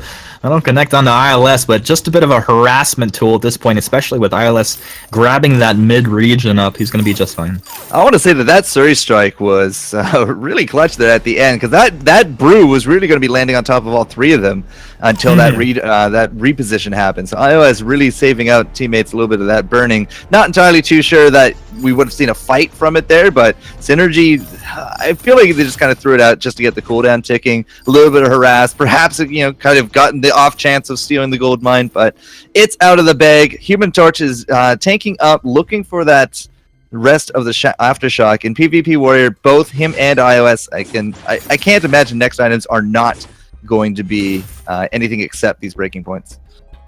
Yeah, that makes sense to me here. And after that, most likely we see them go into crit. Breaking point, as you just said it, picked up by ILS 8.5 minutes in. He's not incredibly setting any records here, but he's on point as far as his timing, so doing very well. And PvP Warrior, he's picked up his own reflex block. So, I mean, that's a point you made earlier. If you pick that up, you're going to be a little bit behind as far as your second item, and I think we should keep our eye on that. Well, a little bit of extra cash going from Ardent's way here, because they farmed definitely a bit better. Death from Above, I think, was just really to farm the wave. Not a problem, as Ardent just moving as a unit through this jungle. Very strong rotations coming out of this team here. And, we said earlier, I haven't got to see this team too much, but I'm really liking their movements through the map right now. They're very safe about it. They're not taking any big risks. They are really kind of just being that hive mind as they do roam around. You can see Andrew up in lane, but he's just keeping tabs on top of Synergy, and he's just going to block out that lane. So iOS to pick up a good bit of farm. If you look at it, iOS again, like 107 last hits, PvP Warrior 101. If you think about it, we're not even at the 10-minute mark. So there is a little bit more of a flavor of the hyper farming going on. Because again, with these junglers, like they're basically almost like full offensive build already. Oh, definitely. I think it makes sense too. Like you do have, at least for the glaive side of things, a utility glaive build coming out here, so get a little more farm on that Ringo. But this Sky is doing incredibly well to have this Taka with a Shatterglass and a Stormguard banner up, or Storm Crown rather, just doing very well here. Ardent, so much burst potential as we see Synergy moving up into the lane once again to Human Torch, just showing very good patience on this glaive, waiting for the perfect engage. Lots of flares, keeping an eye on Laid to Rest. Something to note is that Laid to Rest does have the Shatterglass. Like, that's not an aftershock. Glaive, 100%. He's going to get that aftershock. But Laid to Rest in this Shatterglass, that I really hope that pans out for him, but it's not what I would have expected from this kind of comp. I think it's pretty cool. As far as the Sky can ramp up, have very consistent damage through the fight, kind of spiking at the end as breaking point stacks up, but this Taka with a Shatterglass, it's so bursty. I love it. It's bursty. It does have quite a bit of built-in healing to it there as well every time he pops out to the Kaku, but at the same time, it just doesn't... I do feel that the Aftershock and the cooldown reduction makes them a lot more annoying. This also means that Ardent have to really time out their burst windows, because the cooldowns aren't going to be as low as what I perhaps was expecting. We'll see if he does go into this item later on, as a fight may have started up here. PvP Warrior caught out and chopped down. Talk about burst. Warcourt. There used to be a Ringo in lane, and we're 11 minutes in. I can't believe that was the first blood there. As Ardent try to get some damage out onto this turret. Try to get some damage. They're taking this turret down quickly. Oh, man. And that turret's not going to be respawning like PvP Warrior in a second here. They jump in onto Human Torch. Can't even afterburn out of that one. And Shaded Talon getting wrecked. And Gauntlet over the wall. Double kill. Ardent turning up. PvP Warrior has the Hellfire. Finds iOS. Does that actually block it? No. He's going to burn down. Is that enough for a kill, Humanist? Oh, he gets the kill. But the bait is real. They get it. They're gonna go for another turret. Is this what is happening here? Ardent just like flipped switch. Well, big thing is that Synergy actually wasn't full comp. I mean, in terms of timing, Ardent picked that fight like just act really well, extremely well, almost like speechlessly kind of well. That's how good that was, because it was 2v3. Human Torch had just gotten home. He picked up the aftershock. Ringo dies. He's not there. He comes in like a lemming, dies kind of in order. Because that's what happened. No, they staggered it out. Yeah. It's not an insult to the player. It's just PvP Warrior goes down. Human Torch walks up, goes down. Shaded Talent tries to stay there, goes down. PvP Warrior comes back, goes down. They lose out the turrets. Don't have both turrets on that front. And it's just all this happened because Ardent found a 2v3 and they were able to apply that burst window. So, you know what? That's a heck of a transference of energy right there, and all of a sudden you're up 5,000 gold, and your opponents are going to be very scared to stay in the mid here. Yeah, unbelievable amount of net worth gain in the last few minutes here for Ardent. With that, they have control of the map. You can see scout traps basically everywhere except for this bottom shot brush, of which Ardent may clear that out. I've been critical of teams as of recently. A lot of teams not doing the very easy movement to clear out scout traps there in the brush, but it's not the end of the world. It just means that you're kind of giving away free vision by not clearing it out, though. And scouting is very important. Oh yeah, and just for your opponents to know exactly what items you just picked up, they'll know talk and grab the infusion, and that might really just give them the information they need to where they were deciding, do we fight or do we just wait a little longer? And then it's very obvious, you just wait a little longer. iOS is sitting on 3 items here as well. Laid to Rest is tanked up a bit with that Atlas. If PvP Warrior cannot block out an Atlas, then that I think the Synergy, like that's a huge part of their comp, right? If Synergy can't get any damage done with PvP Warrior, if they can't peel or keep these Atlases at bay, Synergy is just not going to get any return damage done. Oh, that's a really good point, Forecourt. I think a lot of these players, especially get to the top level, that's like one of the top things that they're able to do. You don't always notice through these fights, but yeah, with double Atlas coming out of Ardent at this point, it's going to be super imperative that they're able to do that. There's so much weight on top of the Ringo right now. Yeah, well, I think there's actually even more weight on top of Shaded Talent, because not only do we have the reflex from PvP Warrior, but that Crucible has to be timed out correctly. Like, if it stops out a stun, great, but if it stops out the Atlas, it could be the difference in that fight. Ooh, man. Well, because there's weight on both of their shoulders right now as Ardent just continue to build upon the lead that they were gaining early on. Doing a good job. It's not been just a steamroll. Hellfire Brew does connect onto Laid to Rest here. He just heals. Just kind of a harass, a little bit of a tickle. It's not too big of a deal, and that's going to be a 75-second cooldown here. Well, you can't really use it in the heat of battle, not as a weapon, Ringo. Like a crystal, maybe you want to hold on to it a little bit more because it's going to hit so much harder, but yeah, this weapon, just get it out there, look for the fight. Uh-oh, they jumped onto PvP Warrior, the Atlas Ball. It doesn't matter as they burst him down. The Human Torch. You can run, but you can't hide, or can you? I guess you can. Now the Gauntlet's gonna come down, stunned out. Shaded Talent denied. They're gonna take Shaded Talent down here. One more little chitin over the top. Crystal Sentry should go down as well. The Human Torch. No, the Human Torch got caught out. Afterburn forward, but a Suri Strike. Stun knockback connects, and that means the Human Torch will get away, but absolute disaster here for Synergy. I don't think they're going to get their bearings past that 5-kill fight, that 4-kill fight with double turrets. I mean, they've given up the gold mines from them. They can't really even exit out this jungle, it seems, without getting jumped. And Ardent, like, this is going to be a pretty big push. That choke turret is the only thing really keeping the base kind of still bottled up, but with the Kraken coming through and Ardent up 6,000 gold at this point, the fresh infusions coming through. Andrew, I mean, he's sitting on his own infusion on top of things. When your captain's going to be bringing the power here as well, you know that you're doing well in this matchup. Captain has the power. He's got the infusion, fresh infusion, level 11 infusion coming out here. Yeah, he's got it all. This team has everything they need. I think it is so hard right now. PvP Warrior is going to have to just have godly positioning. Shaded Talent's going to look to block off the Atlas as well. Laid to Rest just jumping in here. And Afterburn not really going to connect. Death from Above does come down, kind of like zoning a little bit of defense. Crystal Sentry might decide to get in this mix. For court is a nice timing on that spawn. He's just going to run by. Doesn't want that fight. And Later Rest jumps in. That is the Atlas off under Ringo, so he has to back up. Reposition as the Fountain has come out of Ardent here. That's going to be their region, but Kraken marches forward. PvP Warrior, the Human Torch are going to look to find a target as the Gauntlet does go down. Are they trapped inside of this? The Human Torch with a knockback, a lot of damage coming out. The Kaku back to healing up. ILS needs to get back. He's down. They found one. The Kraken takes down one of these Vein Crystal turrets. One remaining. Andrew taking a lot of damage, maybe trying to just waste time at this point. You got to deal with the Kraken. You don't want it to go ahead and clear through this turret, so they split damage. Turret's going to be weakened here, and Ardent just one fight away from closing this game out.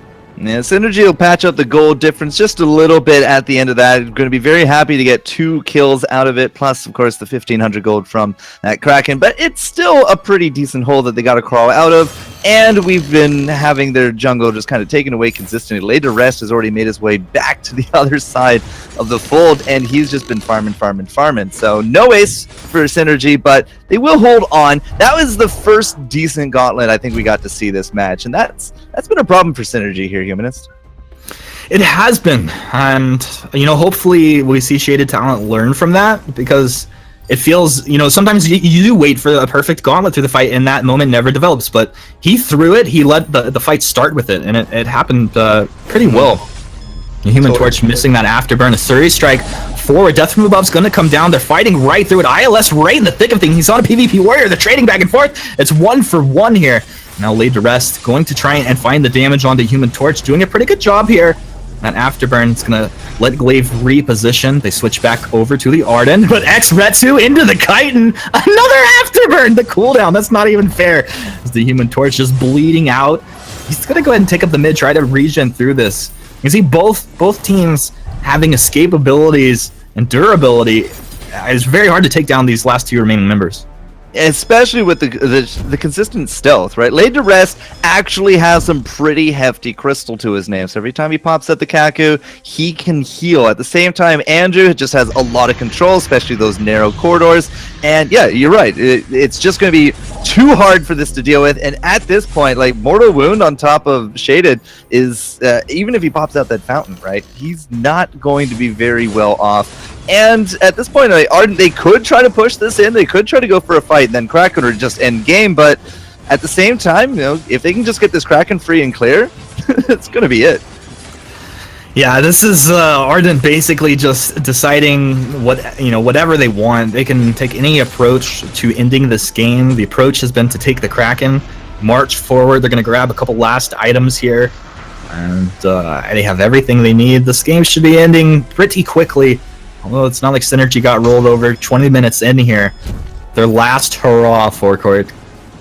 Yeah, it was definitely up to the 11-minute mark. I mean, it was 0-0. It was really just the farm difference. But that one fight that Ardent got a 2v3, that one fight where they get 5 kills, and 2 turrets off of it, like, that was just it. That was the fire they needed to spark into this game, and I just didn't see Synergy coming back out of it. Oh, that was just a snowball. Like, that fight started the snowball and just kept it rolling. It was unbelievable. Look at that Hellfire Brew, an immediate engage. They want ILS. I don't think it's going to be enough as Death from Above. The Surrey Strike forward. Another after and back. ILS is on the PvP Warrior with Laid to Rest. These guys just bouncing around like ping pong balls. They're going to lose PvP Warrior. ILS drops here, but the Kraken is marching forward. Looks like Laid to Rest is going to sneak on in there, just end things out. Very smart thing to do as the Taka. This is going to be congratulations, game 1 for Ardent. That gauntlet at the end, like, we saw one good gauntlet at Humanist. Like, one good gauntlet, we finally got some kills. Synergy, they steadied out a little bit, but the very first Ardent gauntlet was trying to escape over a wall, which failed. The second one, he got Gyphian wall. The third one, the steady. And then that last one, like, you're supposed to use it to protect PvP Warrior, and he was on the outside rim. He was on the outside, on the front line, being just torn into by ILS and Laid to Rest, and that's not how this comp is supposed to go, man. No, I've always thought that Ringo is one of the heroes that can abuse the gauntlet wall very well, but you have to get it in a good position where he can jump back and forth to either side. A little bit out of position, I think a lot of your critique was on point there. At the end of the day, though, Synergy, they're going to have to rethink things going into the next game here. I feel like they could take a win. Dragonborn? Yeah, I mean, I thought that was pretty close. You know, there was a huge lead in that late game by Ardent, and yet Synergy started to put together some comeback fights. It started to even up there a little bit. The big thing was there was a slight edge in CS and Gold by Ardent, and then they just capitalized on a huge mistake, positioning mistake really by PvP Warrior, being caught by that death from above, and then ultimately going down. That first blood, it was a big roll snowball. Kind of allowed them to snowball those couple sequences right after that to get those 2 turrets, and then from there it's kind of hard for Synergy to work their way back in. But actually, I'd say evenly these 2 teams are pretty even, at least from this like the early game. The CSing, like the mechanics of them seem pretty equal. I think that just again, you know, some very good, well-placed ability, some skill shots that landed the way of Ardent that I think ultimately got them that victory, and they took advantage of it. It's 2 game series now back to back where we just had this massive fight in the middle of the game, like 4 or 5 kills, multiple turrets, you pick up a gold mine or a kraken or something, like all in the span of a few moments. The game is just completely on its head. Yeah, absolutely. It happens, I guess, because when you finally see that advantage, the teams are getting smarter. They're being very mindful of their power spikes. They're and when they have that advantage, and sometimes it's really noticeable. I think in this game it was extremely noticeable. You got that first blood plus a turret. I mean, you know, getting that first kill, that's a couple hundred gold on your way plus a turret gives you that's a total of 500 gold that you get in a very small amount of time, and that just completely allowed Ardent to get that confidence, that power spike on their carry on Sky, to go jump in and finish it off. So, I mean, that definitely helps Humanist, right? Oh, absolutely. I do think the sign of a good team versus amazing team is the amazing team will always recognize when there is a moment of weakness and strike. And these moments of weakness come up multiple times through games. And in this game, it took 11 minutes. And then there was the perfect opportunity, and we saw them just seize that opportunity and roll off of it. And a lot of it comes down to chain dying.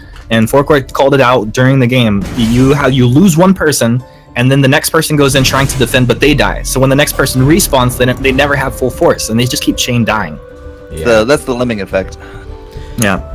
Yeah, I'd also say really good teams, they know how, when they're behind, to stay close and not let that happen, right? Like, that's the big difference between when you have a really good team who they know when to take advantage, but they also know how to stop the bleeding. So that's something to be mindful of too. All right, guys, we're in the draft. We're jumping right in. Humanist, what do we got? Oh, we're going to have no Lyra, no Adagio. Once again, Ringo is going to be the first pick, but flipped around this side, and the Human Torch locking in that box. And a Lance to go with it here as well. Still plenty of room to pick up that glaive, and Ardent are going to be trying to show these guys this is how you run this comp. If they go for an Ardent, then it's just Ardent on Ardent. This makes our life a little bit easier here. do it. There it is. Oh, this is just like, we're going to beat you with it. That's pretty cheesy. In a good way. So is this where we go Sky? No, I don't think so. Maybe Taco, but at the same time, like Synergy, they are going to be reeling from that matchup, but Ardent, they got to be feeling very confident about what they just did, and if they can do it again, that's 2-0. They're into a final situation, and there's still a good chance that we still might see Ardent clawing their way back into VG8 next weekend. How cool would that would be? I mean, I'd be really excited for the org, for the team, everybody, just to see them. They've been there before, work their way back, reorganize and come back strong. All right, so unfortunately, it looks like I'm out of the draft. Not entirely too sure what's up with that, but we're gonna get back into it. Still looking for that last pick. It's gonna be Vox and Lance, like Taka, Kashka. I mean, we've seen some Fortress tonight. Not convinced of a Fortress right now. I think a Kashka, Taka definitely would go well here. Even an Alpha. Like, I think an Alpha could do some real fire here. Alpha would probably be fine. I think Kashka is the pick I would definitely like to see. Yeah, but it definitely comes down, specifically with these teams, like, they have to be comfortable on that pick. Swap here. Alright, so to Human Torch, we're going to have to see how comfortable he is on this Taka. Got to see him last time in the Challengers, play a good smattering. There was a lot of glaive back then, tension bow glaive.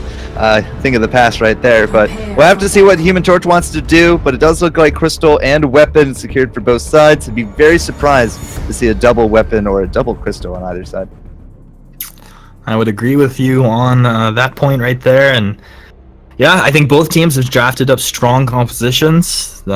Maybe a little bit more peel, a little bit more durability for the side of Ardent, but a lot of damage. We've seen the Vox be successful time and time again.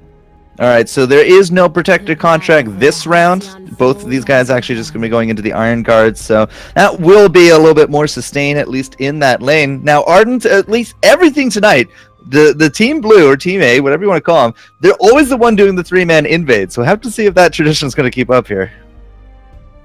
Well, it appears to be a three-man rotate, and a nice flare out as we had Synergy grouped up in that Tri-Brush, so learning, adapting on their feet here, and that's going to dissuade Ardent from aggressing. Early on, Human Torch actually opting to go into a little bit more of a defensive stance. Nothing really to help him with the clear speed, but he should be at least a little bit more durable. If he's expecting Late Duress to come visit, I can understand really the mindset there, but I'm not entirely too sure that's going to be on the game plan here. I like the way you put that. A little visit from the glaive early on. It would be a friendly visit, and he's ready for it to Human Torch, so it's not too big of a problem. Does slow down his clear, as he said. But right now it's both laners and captains just hanging out, putting that Iron Guard contract to work, and trying to get as many last hits as they can up here.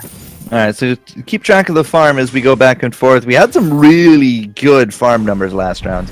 Both of these weapon carries up in lane were really beating the clock on that 10 CS a minute kind of pro average that we hold a lot of these players to. But this time, I'm just not entirely too sure which way it's going to go. We have like the stationary kind of duos going head to head here in lane. Not a lot of rotating going around. No, there isn't. Ultimately, it feels like, from my perspective, I don't know what you're feeling, but maybe we'll see a little bit more of the engagements happen coming out of Ardent, especially with that glaive early on here. I would expect it. I mean, the early game comp with that Late Duress, if he can come up to lane and find a pick, could be it. Man, that Impale, if it had landed, they could have done some pretty good work. The Human Torch made that rotation out the lane, just as I was saying it, but Late Duress, he's there with the Afterburn. Shaded Talent knocked back. ILS there with the Twirling Silver, trying to find the damage. Pokes onto Human Torch, and PvP Warrior keeps them split apart. And Shaded Talent able to get out of that one, but a dangerous little situation. And that's the power of that early glaive. You come in, you got that afterburn. If he's in a good spot, you get the kill. And there's not really too much a lot of heroes can do about it early on. If Late Duress was there for the fight a little bit earlier, like the Human Torch really just kind of jumped in looking for some damage. If he had gotten caught, that would have been first blood, no problem. But at the same time, if Shaded Town was just punted a little bit farther, like a turret shot could have made that kill happen. Just unfortunately wasn't far enough. Absolutely. It's tricky situations, and only a couple pixels make the difference there ultimately when you're getting that afterburn right next to the turret. I'm sure he'll look to capitalize on that where he can, but totally agree with you. If just a second earlier, and if that afterburn was onto the Taka, who aggressed very far forward, that's a different situation. But 3 minutes in here, it's still 0-0 net worth, pretty much even across the board. We do see both laners sitting on about 28, 29 last hits here, so no leads, no surprises early on.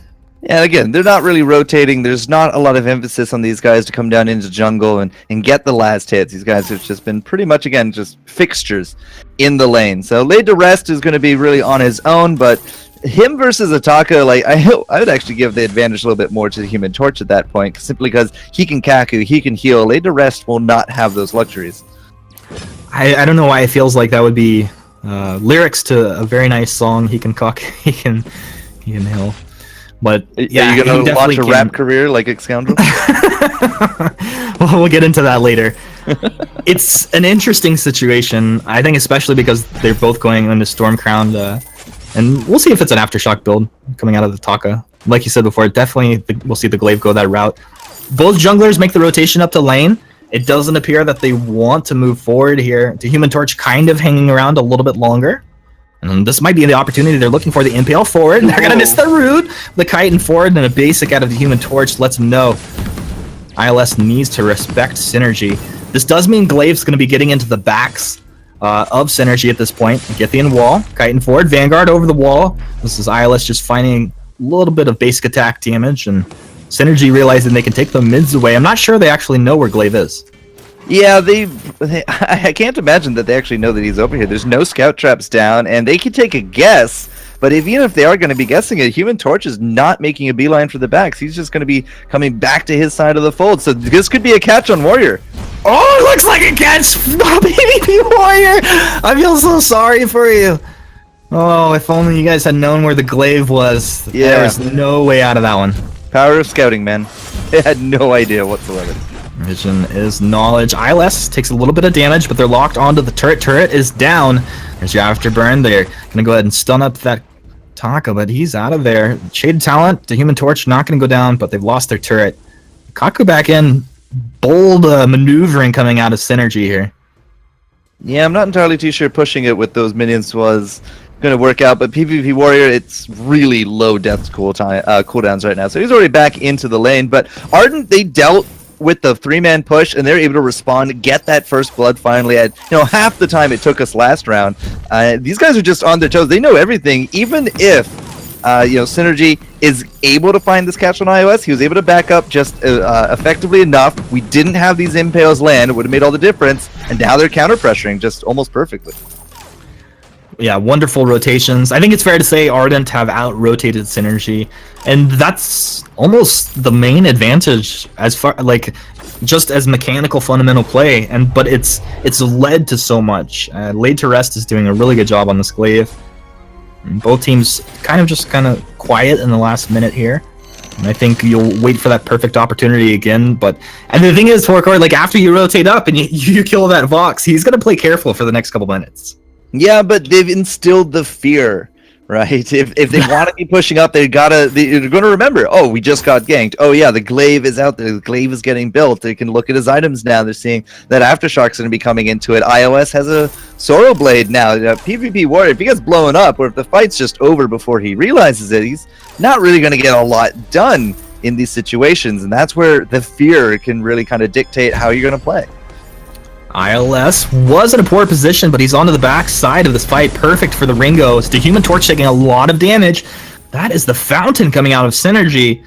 I felt like he could have got away without having to use that one. So dangerous situations now. Fear setting in, man.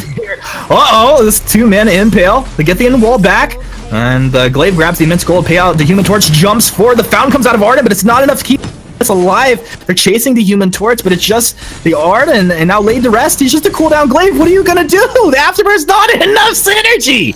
Get the ace coming back, finding the fight they needed.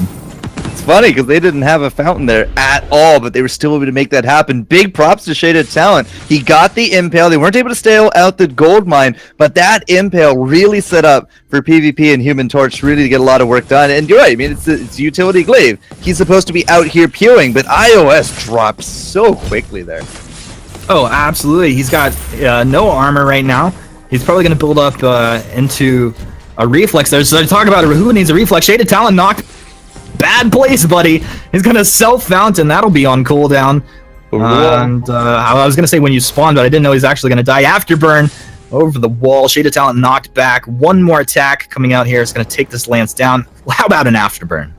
Yeah, you can't really run away from Laid to Rest at that point, and that's the reason why iOS is not looking for that defense early on. That's why he didn't put in for this reflex before breaking point. Now that he has 2 items, and if Laid to Rest can still get these afterburns and these picks, you won't need defense because you can just win 1v3, 2v3, 1v3, just rinse repeat. But when he's on the front line or they get jumped from a bush, it's a whole different story. So Ardent, they're going to be patching up some of the holes in their defenses soon enough, and they're holding a 3,000 gold lead. So I think this is just perfectly acceptable. Yeah, they're definitely doing just fine right now. Items coming together. Contraption just completed here. We don't see Contraption all the time. I like it this game. What are your thoughts? Well, they're going to really rely on Andrew to make sure that they know where Human Torch is. It's either going to be the scout traps or it's going to be the vision flares, and that's a big thing. If you don't know where Ataka is, it's like you're in the scene from Predator, right? You know he's there, you just can't see him. And iOS is 100% going to be that target, so they need to make sure that they can stay on top of him. Yeah, definitely. I like the item choice here. I think it's going to work just fine for the Ardent here. It really actually, I mean, it feeds into everything Ardent wants to accomplish in this game. Just fine. No lack of flares or scout traps from Shaded Talent either. I mean, he's looking to get into... I'm not entirely too sure, actually, which one he's going to complete first. We do have an Atlas now on the Human Torch, so I would expect Shaded Talent to be going into the Crucible, but he's set himself up for either Crucible or an Atlas. If iOS gets another good fight, could actually be double Atlas first. Oh, yeah, I mean, it feels like you need both items, so tough decisions here as the game's going to be moving on, and you're going to have to make this decision, you know, well, what are we going to deal with? We're going to try and Atlas this target? Do I get this Crucible out and, you know, help my teammates not get locked down? Impale! Was that a blind? No, he had a flare out there. Impale connects. But here comes the Gauntlet out of Ardent, looking for the fight. They're going to knock the Human Torch back, lock on to this Taka. And there you go. You cannot get away from this Glaive. As you said before, the cooldown Glaive. He's just afterburning every couple seconds now. And Vox should be able to get out of this one. ILS chases to the top. Shaded Talent and Glaive down to the south side of this fight. With Crystal Sentry, this may be laid to rest. Letting go. Unlocking his jaws there. Yeah, unfortunately, just wasn't able to clench it for the kill. And, you know, the hunter never likes to let the prey get away, but it's just strategically better to leave it alone. You know, we've already pushed up the lane. You can see where the Vox is. Shaded Talent very likely not to be coming back, especially with so many scout traps and flares available here. And an immense gold payout. Like, it doesn't really matter that you only got one kill out of it. The big thing is the objective that happened afterwards. And that's going to be going a long way to the gold, because now we're up 4,000 and counting. Ardent are still incrementing their lead, even if they're only getting a kill at a time. The bigger things are the objectives. Absolutely. Objective gaming. It's always been my favorite style. Doesn't matter what, you know, it doesn't matter what the meta determines. Doesn't matter what the ratios of, you know, how much gold you're getting out of farm or kills or anything else matter. You're taking objectives, you're winning games 9 times out of 10. Ardent's just doing such a good job at that right now. Human Torch might actually have more farm than laid to rest at this point, but he does not have the damage. Not at all. Like, he went so defensive, trying to stay on top of iOS. The problem is he kind of hits like a kitten. That is a problem, and what does that mean? It means it puts a lot of the weight onto Vox's shoulders to find that damage, which means Vox should be in a vulnerable position through these fights, especially, you know, with the Gauntlet, with the afterburns there. And we see that silence coming out, the Gauntlet's down, and Ardent trying to find the damage onto the Vox. They've found him. Glaive finding the kill. A 3-man Giving Wall out of Shaded Talent. Too little, too late, my man. He's going to get Afterburn. Tries to block it. Not really going to matter. Ardent want to hang around for this Crystal Sentry. Ringo needs to drop as the Human Torch is here. Synergy with the Crystal Sentry finding decent damage, but ILS is back. They almost found the Afterburn they wanted. They'll get the Crystal Sentry. 2 lives remaining. And Ardent just continuing to establish dominance. I wouldn't even be mad that they couldn't kill Shaded Talent right there. Just getting that sentry out of the way, getting one of those lives, again, goes a long way to instilling the fear. And, you know, Human Torch, you're like, oh, he's here, he's with Shaded Talent. I'm just kind of thinking, like, so what? Like, there's no damage there. Like, what are you going to do? Hit Andrew? He's going to Vanguard. And it doesn't even matter who else he hit, he's still going to Vanguard. Like, I think Andrew could have almost just negated all the damage combined from the both. I mean, it's a tough situation to be in, but I mean, what would be the call? Like, if you're playing for synergy, then would you have substituted an item here so he was a little more offensive? What are your thoughts there? Well, the big thing is, what is Shaded Talent going to do? Like, he has 1,000 gold here. He still has the tier 1 boots. Like, where's he going to go? It's into the Atlas. So, Human Torch has an Atlas. We went double Atlas here from Shaded Talent. No Crucible, you're against an Ardent. Now, Human Torch does have that reflex, that's fine, but this leaves everything to PvP Warrior, and you just see how ineffective that they are able to protect. Like, there's not any heal from Human Torch. Shaded Talent only has so much he can do. He's not a cooldown build by any means. So, Vox, you know, he's 1 and 2. He's not really feeling like he's a threat. He goes down almost first every fight because laid to rest, Andrew have just such combined utility that I think that they've gimped their comp. I think that Synergy has done a massive mistake not putting any damage on Human Torch. Yeah, not only that, it's like if Vox is the main damage source for this team, which it is, he's super underfarmed. They blocked off the afterburn, but he's stunned up. Hellfire Brew didn't connect either. As Taka not able to find the damage onto the Ringo. Atlas was applied. Turret still goes down. Another afterburn. He gets the Atlas onto the Vox. Vox Sonic zooms backwards. Another Kaku. Taka remains elusive through the fight, but another flare coming out of Andrew. Just putting that contraption to work. It just shows through these fights the contraption is really showing to be just such an efficient item choice this game. Yeah, and Andrew, like, he doesn't really have too much to fear. That's why he was able to kind of go into that second item. He now has that Atlas, and he now has that Crucible, but that contraption, I mean, what the silence from PvP Warrior, you can still walk away out of it. The Impale, we have those individual, well, at least Ringo does, and that's really the only person we care about right now. He has his own reflex. Past that, like, Torch doesn't really bring a debuff that requires a reflex, so I really do think that Andrew smartly itemized. They've been able to keep commanding control of the mid here, and Ardent are just well on their way to a 2-0. I mean, there's 7,000 gold and counting. We have a Kraken on board here as well. Like, the errors, the margin of errors are really coming down low here for Synergy because they're down to their choke, and if they lose another team fight, any kind of advantage for Ardent, that's going to be a Kraken now pushing down.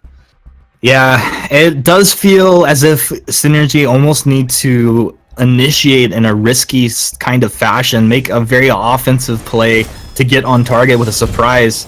It's going to be Demon Torch jumping forward. It's a dangerous situation as the gauntlet comes down. Ringo standing his ground, stutter stepping back. Vox cannot trade the damage. Goes down. This is going to be Taka stunned up and dead. This is just Synergy falling apart. Another afterburn. What is it, about 10 afterburns this fight? I'm kidding, I'm exaggerating. Shaded Talent trying to stall this one out. Combat roll over the wall into the Impale. Crystal Sentry doing his best, but his best does not appear to be enough today. Ringo moves forward. Shaded Talent should be going down and have this ace completed here any moment. Boosh. Yeah, 4 seconds to go. So close to denying that ace, but PvP Warrior still dead. They're going to lose out this choke, and at the same time, these minions are going to be pushing in. And as I said, you lose out this fight, that's going to be a Kraken coming through. That was even with infusions. Synergy were not able to really even dent this team. And the big thing there is that Shaded Talent, he got jumped, went over the wall, Human Torch goes in, PvP Warrior goes in, and Shaded Talent's like, aww. Yeah. Just no protection. No protection. PvP Warrior was basically a sack of potatoes there. And I think the next line in voice comms at that point is, I thought you said go. You're like, yo, but... No, I said no, and I jumped over said the wall. No! Oh my goodness. Well... It was just like a panic play, and it really, really punished Synergy. Synergy, though, to be fair for Court, are set up to become legends if they can win a fight and turn this game around. It doesn't look like it's going to be the case. PvP Warrior trying to stand his ground as the wait for it comes out. It's going to get afterburn towards his own healing platform, and Taka just cannot find damage, cannot get on target. You have Ardent on the front line. Okay, they're going to jump onto the Ringo. No, they actually jumped onto the glaive. That's not even a target. He wants ILS standing his ground. And Vox cannot allocate damage. ILS living through this. Well, not like they actually needed it, but the Human Torch gets chunked down with the perfect gauntlet out of Andrew. Just styling with his gauntlet here at the end, showing him how to throw these gauntlets. I'm really excited for next patch coming up because this is where, like, Andrew and Lady Red could just hit the dance button and watch the Kraken win the game for them. But you can't quite do that. All you can do is walk into the shop area like that. So it's just it's a game of mistakes. I feel like both sides playing well to a certain point, but some of those panic plays, he instilled the fear a little bit early on. Like Shaded Talent, unfortunately, just abandoning his PvP Warrior way too often. Abandoned, maybe some miscommunication. At the end of it, I think those last couple fights, there was definitely a sense of desperation. But either way, that's going to be Ardent winning out here, and so congratulations to them. And Dragonborn, you got to watch these matches right here. What were your thoughts? I felt like Ardent played well. I felt like, Ardent's kind of come into the loser bracket along with some of these other teams. Their seeding might have suggested to a lot of people that they weren't going to make it out of here. They weren't going to make it to the playoffs, and now they have a really good shot to do that. They still have one more series to go, but, you know, you look at Synergy, a higher seeded team, definitely a good team, played some really great games all throughout this tournament. I mean, at no point do we feel like they were playing really bad. Even tonight, they didn't look awful, but they struggled in some key areas, and it really, I think where Ardent played really well was just decision making. When to go in and fight, when to initiate. There was some really drawn out parts of these games. You guys were really doing a good job at like just dealing with the fact that like the game one went on for it was 10 minutes before kill, 10 minutes. But you know what? That's because Ardent wasn't going to overcommit. They didn't feel the need to be impatient. That's something that's really, you know, underrated value in a lot of these competitive players. It's just knowing when to go in, when to make that initiation. Maybe not doing it too soon. I think we saw Laid to Rest in this last game show incredible patience. Right. And it's a sign of a very high level player. He's doing a great job. The fact that he was in position like 4 times I saw and he didn't go for the afterburn or force it, it just shows a lot of maturity. And that's really important. I think that's like one of the traits, and we've actually seen it at the very highest level. We've seen teams like Cloud9, they'll stall a game because they don't feel like there's anything they have to gain from being overly aggressive. They'll just focus on what they need to focus on farming, and that's something that we actually saw attributed to Ardent here. Maybe a little too passive, maybe there were opportunities, but what we didn't see was them being overly aggressive in times that just didn't make sense, and ultimately they played a really solid series because of it. We're going to take a quick break, everybody, as we get ready for our next series. It's going to be the last series of the night, and it is going to be the final team deciding if they make it to the playoffs. We're going to be jumping into NRG's loser bracket as they go up against the final team in the elimination round. You guys are not going to want to miss it. NRG, they're in a good spot, guys. They should be able to make it to playoffs next week. They just got to take care of business here tonight, and we'll have to watch that in a few moments after the break. We'll see you then.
Alright guys, we're back, getting ready for our next series of the night, and it's going to be our last one. And it's going to be a pretty awesome one because it's elimination rounds here, down in the elimination bracket, and the final matchup is going to be NRG. We saw them get knocked down here right at the end. They had made their way through winner's bracket pretty uncontested until they hit up Liberation X. And that didn't go so well, but they're not out of it, guys. So for all you NRG fans out there, for all your Hardek fans, you guys aren't going to have to fret too much. This is a chance for them to kind of come back in it. They're up against a team that, you know, by all measures, guys, we don't expect to see a major upset here. This is a team that I feel personally, NRG can handle. They just need to show up, take care of their business here. Taking care of business. That's all I can think of right there. Yeah, I mean, it shouldn't be. We take a look at like this roster. It is going to be Exodius.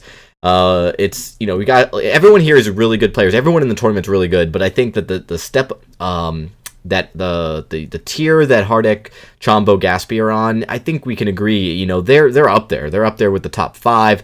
So it would be a huge upset to see them drop even a game to some of these other teams. So specifically as we get below the bottom 15, you know, I mean the top 15, if you get below that, you're going to see, I think, Energy perform very well. So this is an important matchup, guys, though. We don't want to undervalue this. They need this in order to advance to next week's playoffs. That's very important.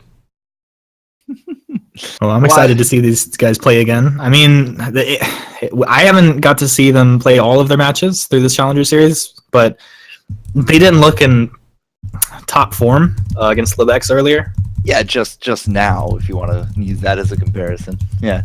You know, Dragon's like, I wouldn't have expected them to, you know, drop to any of these seeds, but here they are in a position where, you know, you never know. This could be like the next shining stars, whoever these guys are.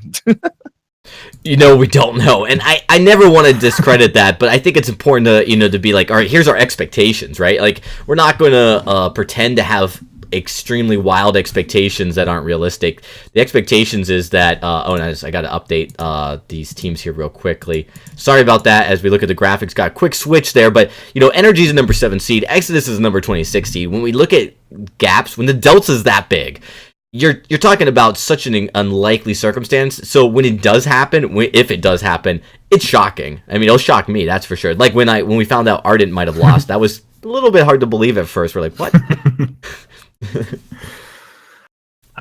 Those are my favorites, though. Like a good upset. I'm always rooting for, you know, these guys that we got to watch and had the pleasure of meeting a few times. The really nice guys, Gaspy, Chombo, Hardek. But it's always really cool to see, like you said, like who are these guys show up and knock that team off. Yeah, well, you know, Hardek, they went up against Liberation X. They took a beating, and they're coming down here. I don't think they want to risk. They're going to play probably their best just to make sure that there's no question, hey, we deserve to be in the playoffs. 8 teams do qualify for next week. Only 8. 4 from the winners, 4 from the losers. And, you know, when you look at these teams, you know, that's 8 teams above all the 64 teams that registered. So you want to make sure you get in there with the bang and you get ready for next week. So I think they just got to take care of business here today. Exodius, you know, just looking at them, they have all their work cut out for them. I think for them, it's a moral victory. If they could even take a game off of NRG, that's what they need to focus on as a team build. But you're right. We've seen many teams seated very low that actually come in and impress us. Exodius could be that diamond in the rough. Well, I'm just always reminded of one small little team you might have heard of called Snow Avalanche. Ooh. Never heard of them. Forecourt, tell us about it. Well, they got rebranded now, but you know, back in the day, these guys were pretty fire. They tore up Challenger. They hit the Evil 8. They took first in their split, I think. Maybe they took second. Either way, they went all the way through and defeated the undefeatable Team Secret. Rip that original roster. It feels very different to see them kind of thrown about, but hey, I mean, times change, right, guys? But still, like the Challenger to Champion story could still be repeated. You just never know where it's going to happen. I mean, it does remind me of a team, and I don't know, Humanist, if even you recall this, but in the very first, it was, I think, this first split of the autumn season of 2015, the very first competitive season, there was this 46-seeded team called Liberation X, and there's a now, keep in mind, they should not have been seeded that low. They were players that decided to, you know, create new teams, new accounts, and start ranking up. So, you know, they got seeded low because but they hit Vainglorious, you know, before or after the seeding. And they had, of course, ended up not qualifying that split because of other reasons, because there was a lot of questions about it. But then they ended up going and, of course, winning the whole thing that season as well. And they were in their split, they were 46 seed. So, yeah. I mean, the seeds don't tell us everything, but it does give us a general opinion on how things will generally work out. And, you know, we take it with a grain of salt, but yeah, I mean, coming into this, we'd expect a bit of an advantage to NRG. Never count your opponent out, especially if you are NRG right now. I think you should come out and play like you're playing against, you know, a top level team, execute to your own highest level. Well, we are going to be getting this draft here underway in just a moment. Looks like we're just making sure that the teams have their communication all sorted, and we'll come into it. I know we're building up a lot about like the Honduras story, but at the same time, there's no guarantee that these guys can do it. We're just very hopeful because it's always a fantastic story to see. Wouldn't it be very interesting if Ardent, Gatsby, and Chambo, they go out to that invitational, they get picked up by these big orgs. If they couldn't make top 3, that would be pretty disastrous for them, but pretty fire for the team. I always want to say it's like Exodia. Exodius. There's an S and X on it. I'm just thinking Exodia. XX MLG Exodius X. Well, I mean, next week is going to be that test, and actually we talk about the top 8 teams, like we just take a look at some of on the other side. You got One Piece 101, you've got Enforcers, you've got Rage Pingers. These are teams that are pretty good, and on this side you've got Liberation X. So you got a lot of teams that NRG has to work through to get to that top 3. It's going to be really, really tough. So today, as important as this game is that they get into the playoffs, it's also very important to realize that they know and they're fully aware of what they've got coming up. Next week's really going to be a lot of work. All right, we're going to get into the draft now, though. So for Court, let's jump right in. All right, so Humanists, a little bit of a difference when it comes to the bans. We're kind of throwing away Akashka. She can kind of find her kicks elsewhere, but this will leave us open for an Adagio or a Lyra. And I'm not entirely too sure Exodius here wants to go up against the big blue. They don't want the big blue guy with the no shirt, so he's going to get banned out here. I mean, the Koshka first ban, I like this. This is, I think this is a team that's very aware of the North American meta right now, so they go ahead and get rid of that because they want to secure one of these healers as their first pick, but they also don't want to deal with a Koshka. It's a smart ban. All right, so sometimes we do see after an immediate Lyra, like they go into double range after that, and I think that a lot of people kind of fall for the trap that the triple range is like undefeatable. And to be fair, we have seen it win, but I would really be looking to secure something like a Black Feather or a Rona to go with that Lyra. Yeah, we've seen those picks definitely used to very high levels of success, but right here, this is a Fortress locked in with the Glaive. And this is a comp that's going to be running at you. We know Lyra provides Bright Bulwark to help shut down some of that engage, but if you're a little bit late on that timing, you can still just get deleted out here. I remember when it used to last like what, 3 seconds, 4 seconds out there. It's just this impassable barrier. They have brought it down, and it's what I think about a split second or so. But if you do get it on like a double engage like that, it's a very powerful tool to keep these guys at bay. Oh, it definitely is, and the Vox a very strong pick as well. I think Vox one of the highest win rates as far as laners. And what? We're gonna get a little Scarfarino. I would have really liked to see Hardic on that Black Feather to go with it, but triple range. Perhaps they're saying, yeah, okay, well, we can still make this work. That's going to be probably that Weapon Vox, Gatsby. I can't imagine it's going to be double Crystal, or maybe Hardic is going to throw everything out the window, go Weapon Scarf. I don't know about that one.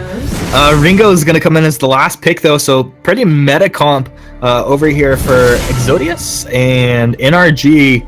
Kind of breaking away from that meta a little bit, but we haven't seen the Scarf played very much, and it's going to be played out of the jungle here. We have 0 games played on Scarf, I believe, in both regions of the VG8. If it's not 0, it's 1. We've not played in NA. So 0 for VG8. All right, there you go.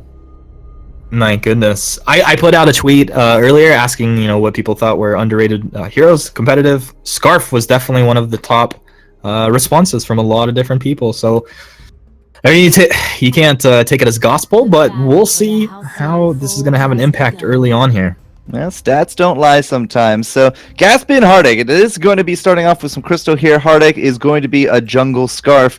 Chombo's going to have his work cut out for him. Chombo looking for just pure sustain at this point. Building up the heals early here on means that his healing itself is going to go a long way. He himself is going to be a little bit harder to bring down. The downside is that he has no contract, so Gatsby is going to have to just hold on to his energy probably a bit tighter than he might be used to.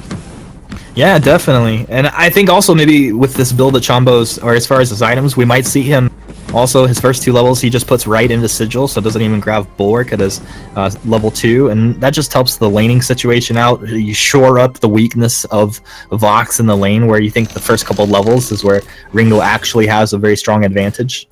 And Ringo has the double weapon blades already as well. So gonna have to keep your distance at least a little bit. You do see the heals coming out. Hardik is gonna be able to clear out his jungle pretty easy. Scarf is a Hardik special. Like Hardik, back in the day, Sky, Scarf, no problems. But these days, it's just all about those melees. Well, this is a dangerous predicament down here. They're fighting over this Elder Treant. Izzy and IMJ moving forward. They're going to go ahead and take the fronts away from NRG, which it feels like if you have a Scarf out of the jungle and that's all you lose, it's not too big of a deal. No, I'm going to go with you on that one. It doesn't really feel like it's going to be a game-changing action. And Izzy and I'm just going to call him the first. Izzy and the first. Like, when they combo, they will bring down Hardik. Like, he doesn't even have boots at this point. So if they get that angle on top of him, he's just going to go down. So just kind of farming away from the fronts might be a smarter move from Hardik. Yeah, I think that's what we'll see coming out of the Scarf here. It is a gamble to be picking it up, and he drops the sticky goo but didn't have energy for a Spitfire there, so we'll have to be careful about being efficient through that jungle. Gatsby taking a lot of damage here. This is Hardik making his way up out of the jungle as Chombo just continues to throw basic attacks out and heal Gatsby up with that Sigil. We'll see that time and time again here. And the first, is that what we're going to lock onto? The first? What do you want to call him? I'm Jay or Jay. Jay the first? I'm Jay. I'm going to let you Jay decide. I'm going to call him Jay. Can we do that? He is Jay the first after all. Jay the first. Yeah. I wonder if it's actually really part of his name. But right now they're going to be starting up on this Elder Treant, so this will be the second Treant going the way of Exodius here. So they are getting a little bit of an experience edge, and not really too much of a gold edge here. Just looking for a fight. It's like, all right, jump us, guys. Like that Sigil down there, that will be your downfall. Chombo does have 1 point into that Sprite Bork. You were right on the double points for the Sigil there, Mr. Humanist. But unless we can get a kill right away, Exodius is going to have trouble just kind of playing out these fights. Now, Ringo, very likely to go into a Sword Blade first, no breaking point first, at least that's what I would expect. So that's a point in their book, but Energy, if they don't pop, like they're just going to heal up and then just turn right back around, and Exodius will not be able to match that. Yeah, it feels like Exodius have to fight, especially as the game goes on, with the element of surprise, because their comp is very run at you, and go ahead and knock somebody out of position and follow up. But if Hardik just murdered the Treant. The Elder Treant spawned and he killed it immediately. Just super fast, he just Spitfire and goops that combo. I mean, it is a lot of damage on stationary targets. You can take objectives very well on the Scarf. After burn, Gatsby, he's gonna get knocked back. A little bit of damage. The Achilles shot comes through. Can they follow up? Gatsby tries to turn it. Is Izzy taking a lot of turret damage? He gets the kill. Gatsby! Well, he got the damage as Chombo credited with the kill, but that's the first blood for NRG. And look at the heals go right through. Like, Chombo single-handedly turned that right back around, and Gatsby just fighting for him, turns around, has the turret at his back as well. Nearly got himself a double. And now Jay, he's actually going to be gearing up for a third if he doesn't get out of dodge. I know, Jay. Better rethink that one. And my world's upside down because we got a Scarf taking the jungle away from Exodius right now. And the Crystal Sentry just doesn't seem to actually mind it too much. Now, oh, Jay! Oh, Jay! Yeah, he knocks Hardik back. Hardik is maybe going to find a kill here. No, that Fountain will keep the Glaive alive. Hardik should be able to get himself out of this one. That's going to be Boots activated as Adrian moves down for the drop. Not in time. Exodius move forward as 3, looking to find damage on one of these targets, but with the Lyra, with the Sigil coming down, it's so easy to just go ahead and drop a heal, get that move speed boost, and get out of there. And now Chombo also has that Fountain. He did not have the Fountain at the fight, and got to be really thanking Adrian for that Fountain to keep Jay going, but I really thought that was just going to be a straight kill right there, as Hardik did have that goop burning, but that Fountain coming in to save the day. Hardik, it's easy to forget about the scarf being, especially for these signature scarf players. And it can come out as a surprise pick as your Dragon's Breath wound up. Izzy getting roasted. Roasted Fortress for dinner tonight. And this is NRG just in absolute control here. About 6 minutes in, they're going to look to put pressure on the turret. It's Hardik knocked back. The healing comes out, but I think the boost did miss him there. But the healing was good enough. There wasn't also a flag here from the turret, so Hardik didn't take the aggro from it there either. And Jay, he's just going to have to rinse repeat a little bit. He does have some cooldown reduction. Gaspy split from the side here. Uh-oh, bad position for Gaspy. That's going to be the fountain coming out, but too much damage from Ringo. As Adrian able to use that Twirling Silver and his early item components to find that damage. Very nice job. Hardik dips in the shop, grabs the Eve as Exodius are on the chase. They don't want to let NRG grab their mids. The afterburn. They knock Hardik back. A lot of damage. Hardik is down.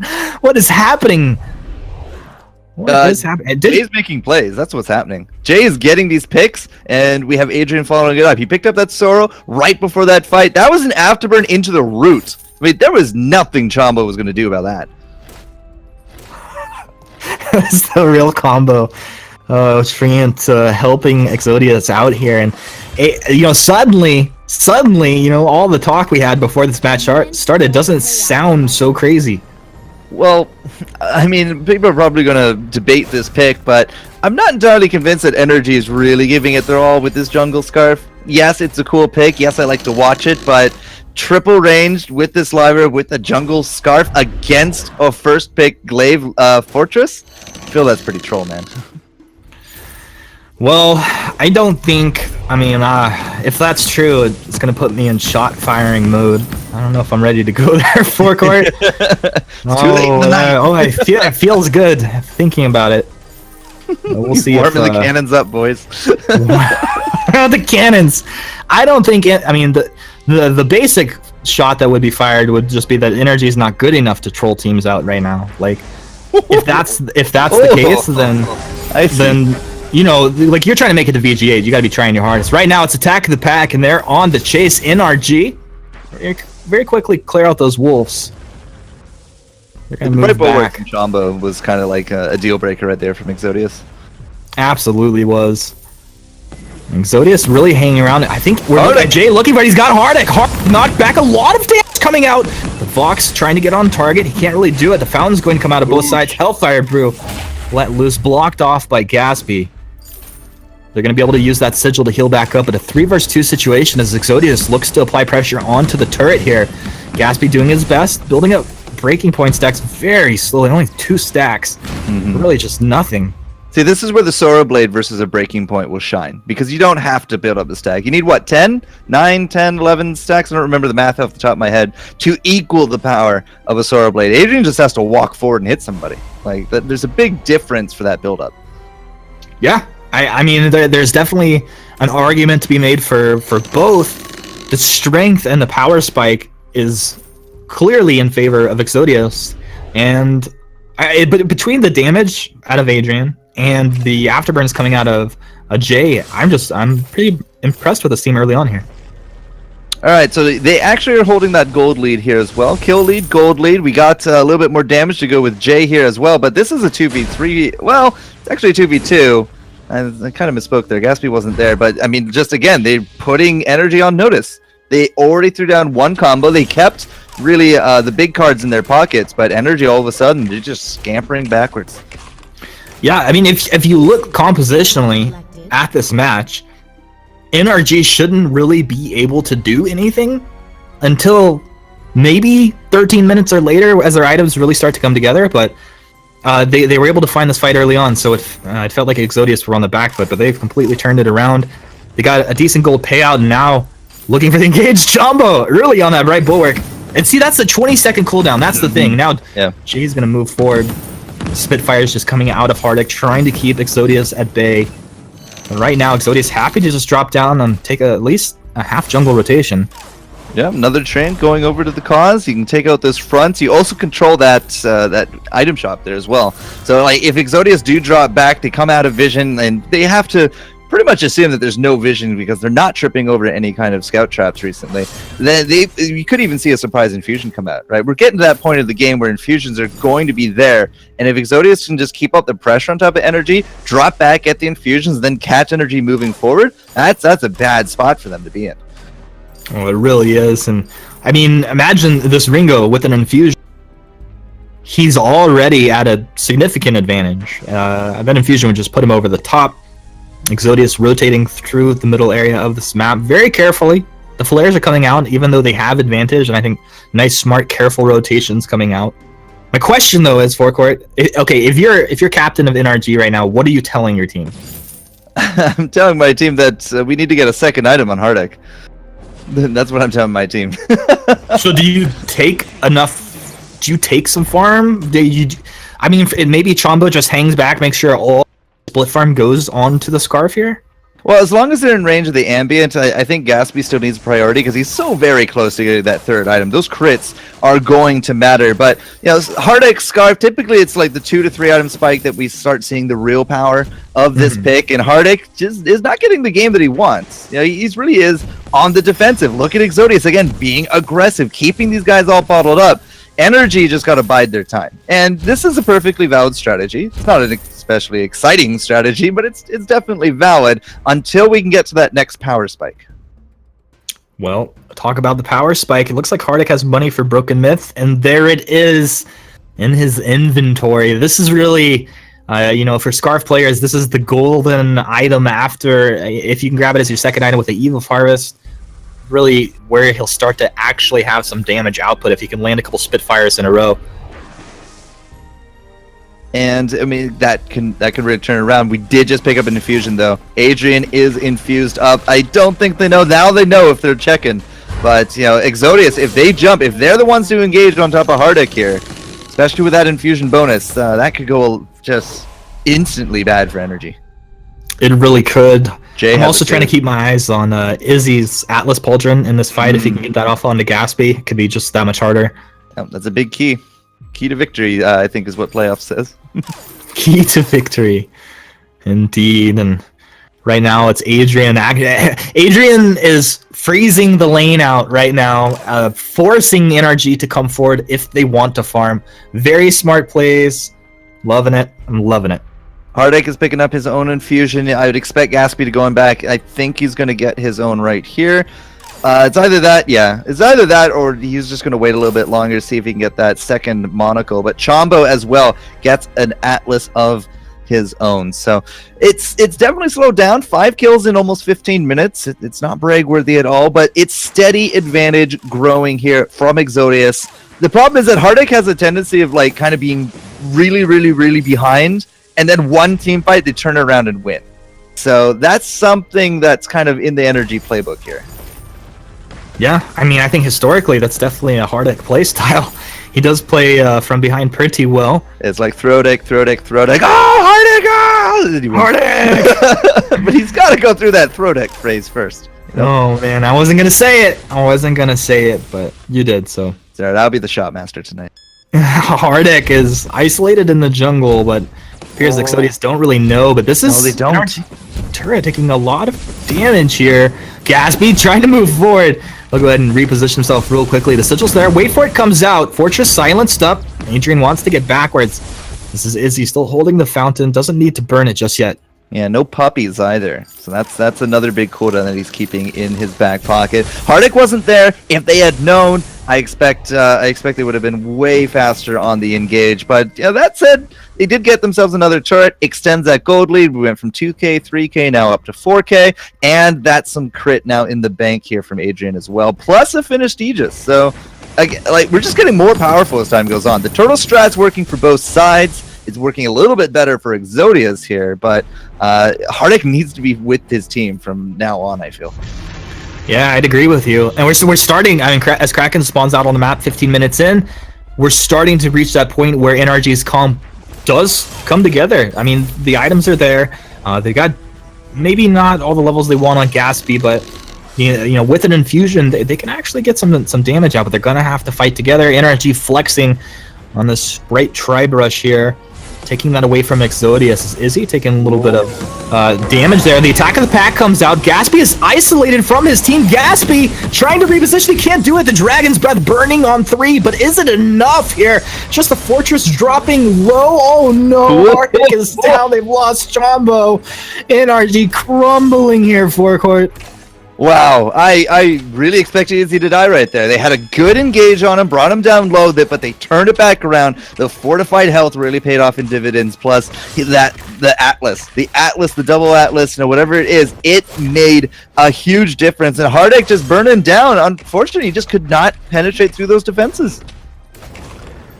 I personally don't even like Dragon's Breath. Like right now, I don't even like it. Might have just been like better to do some damage on a weapon jewel. Okay, yeah. So you would have preferred to see more Spitfires, more Goops. Don't. Abuse the mobility of your team, the range of your team by just Spitfiring and Goop and backing up, because Exodius have to run at you, right? And well, that's where the Bright Bulwark is supposed to work. And in theory, the Arcane Passage as well. I don't think we've seen a single one. 16 minutes, no passage. All right, choke point turret is down. NRG need to make a stand right now. There's your Bright Bulwark. Maybe a little bit early. Let's see if Jay pulls the trigger moving forward. That's your Dragon's Breath, and they're just going to stun Hardek up, knock him forward. He needs to get back. He's taking a lot of damage. Ringo trying to stutter step. Gaspy through the Arcane Passage. He's very low. Glaive's going to find the kill. Oh no, Chopo's dead as well. NRG look like they're going to be losing this game as the ace comes through for Exodius at the end. What are seeds? I don't even know. NRG. I warned him at the draft phase, Mr. Humanist. I said, you got to get somebody a little bit brawly. Black Feather's right up Hardek's alley, but they went a little bit, at least in my opinion, I really do think that they underestimated the team here. They took a comp that is a very late game for that Hardek. Gaspy kind of into the mid, but Chombo in this triple range, like we saw one passage, whole game. It was that very last one, and it wasn't enough to stop out the kills. It was too brazen pick. Next game, I would really expect to see Energy double down into something a little bit more meta, because Exodius, maybe that Cinderella story is still going to happen. Yeah, I mean, to get knocked off by Exodius right now, Exodius would be just on top of the world, and I want to know what Dragon was thinking about this, but Chombo, he picked up an Atlas, and like you said, that last Arcane Passage was like the only one we saw, and if you're going to grab an Atlas on the Lyra, usually you're going to Arcane Passage onto a target, get that Atlas off super quick. We never saw it, but Dragonborn, what went wrong? I mean, first of all, it's just one game, guys. I think it's important to note that this is a best of 3 series, and I really think it's important to see how NRG responds, because with the veteranship of this roster, I think they can, but I've been saying this for a while. Hardek plays better when he can jump in with an assassin-like playstyle or an aggressive, tanky play. Like, if you give him a Glaive, if you give him a Koshka, if you give him a Black Feather, if you give him even an Alpha, he is a better player. It's his style. I think it's where his strength is, and he really should play to it. It's not like they're getting drafted out of that and putting him on these poke-heavy crystal carries. He's choosing to play Samuel or Scarf in the jungle. He's making that decision, or someone's making that decision, and I don't think it's working out. No, I mean, they made the decision to ban Koshka, and as you're saying, it's a Hardek hero. It's one of the strongest picks right now in the meta, and they banned it away instead of taking it. I don't know. Yeah, I'm just not a fan of the Scarf. Like, I'm sorry. I know he's a fantastic hero in his own right, but it wasn't a good pick here. It really wasn't a good pick, and people were kind of talking about, oh, Scarf was the only hero not picked in Vainglory 8. Maybe the NRG thought, oh, we'll pick it, we'll win with this can work. The problem is we've been seeing this with, last week, NRG played well. They played Glaive, they played Koshka. They won their matches very decisively once they got that edge, and they came in this week and they're not playing those heroes. They're not. I don't know why. I mean, that's a challenge. You got to be asking yourself what's going on. I mean, I've talked to these players and I've seen it. I mean, they know Hardek's strengths. Hardek knows his strength. He knows he can do it. Maybe he's trying to say that he doesn't need to play to his strengths, but I don't see it. When you're at this point, when your back's up against the wall, you've got to play to your strength. You don't need to put that on the side and try to prove differently.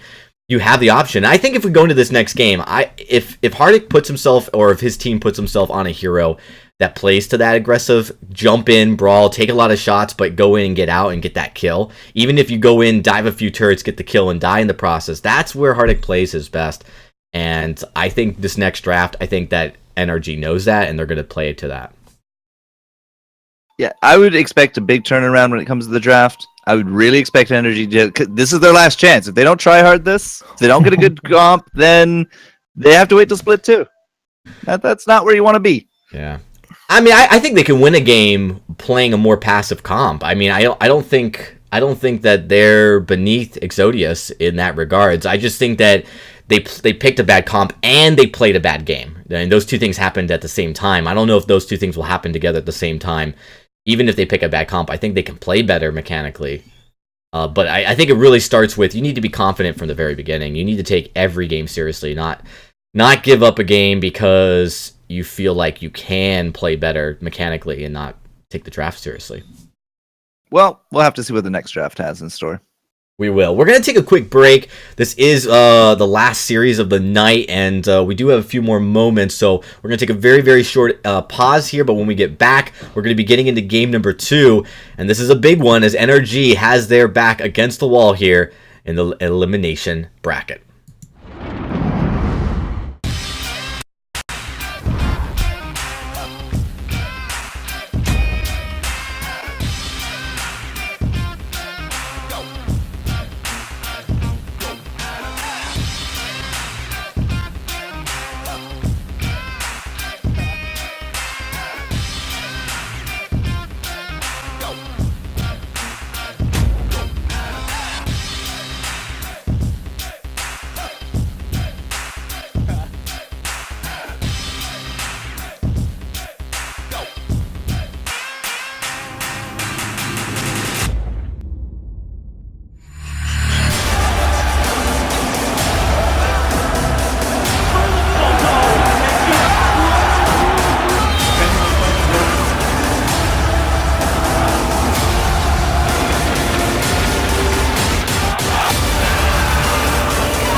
Ben, Sam, and Ken are on separate journeys to defeat the menacing Vile Dragon. But let's just say luck isn't on their side. If only there was a way for them to find each other and band together. Well, that's why there's Band. It's a mobile app that allows people to come together using common interests. With Band, you can find fellow gamers, chat, schedule gaming sessions, and conduct polls. Stage epic battles with friends while sharing videos and photos along the way. So try Band today. Band. Be together. All right, guys. Hey, we're back, and we're ready for game number 2 here, and we're going to be jumping right into it, talking to Forecourt and Humanist during the break, and we just, obviously reiterating the sentiment we had is right before we went off the break. So I'm going to then ask Forecourt, what does NRG need to do here in the draft? We'll just talk about that. Put the game mechanics aside, and what do they need to do to win this match? Well, they're B-side, so banning Adagio is a good start, I think. And then, again, putting Heartache a little bit more on something, quote, a little bit more recent, right? Black Feathers have been doing well. Let's put him on the glaive, maybe. I really do think him being the offensive, non-utility type, put him on an Alpha. Alpha has actually a pretty decent win rate in VGA. We've seen some fantastic games out of them, but wow, no Black Feather. All right, but they didn't ban Adagio. So, bad start for NRG, I feel. Yeah, and actually really smart heads up to take that Black Feather out, but I think this still gives a lot. I do like, this is probably going to be a Crystal Fortress, so Humanist, start breaking it down for us. Well, we've seen this time and time again now. A team letting Adagio go if they can secure up this fortress with the Lyra. Actually, a very strong fortress working well into Lyra, actually. I think a lot of teams just realizing what it enables you to run at a target and take it out. Plus, the mortal wounds negate some of the healing coming out of the Adagio. So, very strong pick. Ooh, a Celeste being shadowed here. That would probably be a support Adagio then, unless we're going to be going into something like a double crystal. But what if this is going to be a fortress? If this is going to be a Heartache fortress, then up into the lane, I think Ringo, maybe Vox. Like those are the kind of front runners I got here. That's what's on the tip of my tongue. But when you think about like ranged weapon damage, like they can suffer if Celeste has a decent time. This would be definitely interesting to see who would actually be into the lane. Is this going to be a laning Lyra? Is this going to be Hardek on Taka? So CP Taka. They don't have to swap anything. They're all in their current roles. Okay, laning Lyra. Yeah, weapon Taka. Wow. Okay. Celeste is either going to be fire or she's going to be a sack of potatoes. I'm not entirely too sure which way. Like, if you get those stuns on top of Hardek, while he's like transitioning through his can't remember his A off the top of my head, but his Exretsu is there as well. Chitin, thank you. I'm like, it's not the Kaku. The Chitins and the Exretsus. Like, if you get a stun on those transitions, Hardek is a sitting duck. But if he can dance around it, Celeste is going to be a big target. Yeah, definitely will be, and I am excited for this one right here. I'd like to see NRG turn things up, but Exodius poised to move past NRG if they can take this game. Not only that, we're going to see the Jungle Lance. We haven't seen this too much for Core, but we saw G2 take VG8 last week, and Dark Potato had played this Jungle Lance a couple times. Yeah, the Jungle Lance I feel like it's fallen out of favor. We see it either banned or on the captain role, but at the same time, we've typically been seeing Lyra on the captain role as well. Don't get to see too many times that she is going to be into that carry. And again, like, there's a lot of different variables kind of jumbling through my head at this point. Chombo is going to be the first one I'm going to talk about because he does start off with the Dragon Blood. So if Chombo partners up here with Hardek, and it is going to be something of more of a weapon Hardek, then they're going to have to make use of those charges early on. They got to start setting this tempo and trying to curb down Jay and his farm. Yeah, I'm just trying to break it down, and the way you said it earlier, as we see Hardek trying to play some games. It feels like the Celeste, you said it, like could either dominate or fall very flat, and that's because NRG, once again, they really need to like all in on a target here.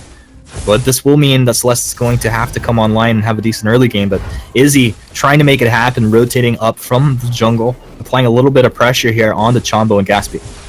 I might even go so far to say, like, all Adrian really needs to do to kind of secure an early foothold is into an Eva Harvest and then a Reflex. I'm not entirely convinced that that's how it's going to happen, but that adds a lot of survivability. Plus, you get that Reflex out early, and that could actually, again, just be enough to live through some of this early game. A lot of this will depend upon Hardek, though, because this is not going to be a Crystal Taka. It's going to be that Weapon Taka that is going to be putting out pretty consistent damage, right? There's not really going to be big bursty lulls for him. He's just going to use his skills for repositioning and just making sure he can stay on the back line.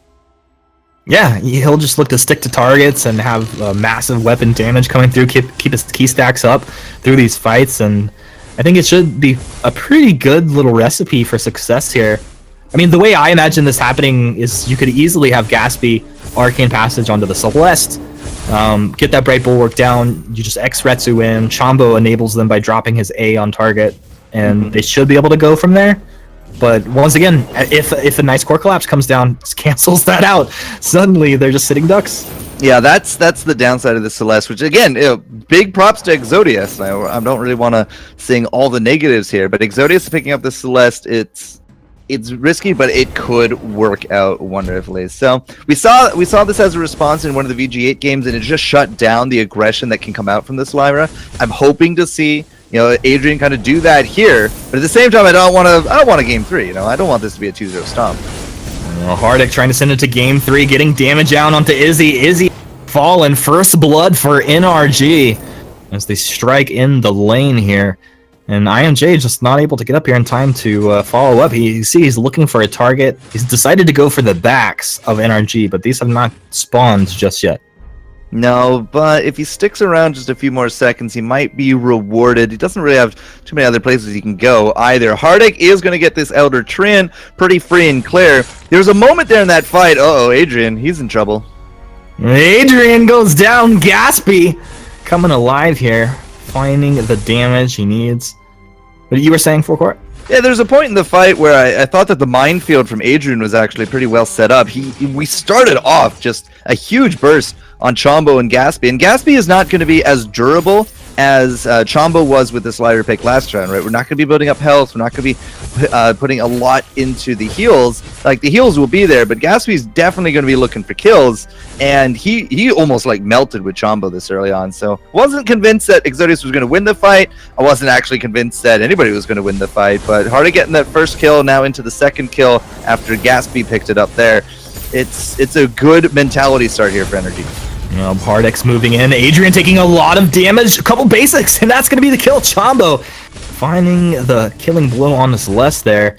And Izzy forced back as Hardek just lights him up. Chombo, got to be careful, bud. And it's easy. IJ, man, he lands that impale as a dead wolf right there, but Chombo should be able to recall back, and Gatsby will be able to hold down the lane. Hardek, he's right back in here. He X-Retsu'd in. He's found the damage and found the kill. Hardek turning up in game 2. I don't really know what's going on with Exodius here, but like pushing up that far forward, nobody here has movement skills other than I'm the first, and even then, it's very debatable if that's actually going to get him out of dodge. And Exodius pushing that far seems too aggressive to me. Like, I would have expected them to play a little bit more of a measured pace, especially going in to this this Taka Fortress combo, but they are really pushing forward, and I think that might be affecting them mentally. Like, they're down 4-0 to a team that they just stomped. Yeah. I feel like it's easily correctable as long as you have vision down, because the element of surprise for Hardek is everything. He just jumped on Adrian, and he's trying to do it again. There you go. He's on to Adrian. Adrian taking some good damage, and Hardek's going to switch back to Izzy. Izzy heals up, repositions. They just drop damage back and forth. Hardek kitens backwards. He's going to be rooted up. Can they find the damage? The Gethian Wall is going to knock NRG back, and no follow-up from either side. Both teams able to get out of that one. Izzy really needs to go spend and get that fountain. Like, not having this fountain in these fights is starting to really show a big difference when it comes to who's actually still healthy by the end of him. So he finally will go pick that up now, but having that fountain advantage, like, we were just able to, push with energy right there, and it paid off, right? They have, again, a lot of this aggression, and they're keeping Exodius now bottled up in this lane, and they're really instilling the fear of Taka. They are indeed. I'm just Hardek, completely different story this game. You can tell he feels confident on this pick, in this draft, in this situation, where he's willing to take in a turret shot just because he might find a perfect opportunity there to go in on the Celeste early on here. So I really like it a lot. He's snowballing pretty well. Level 8, 7 minutes in.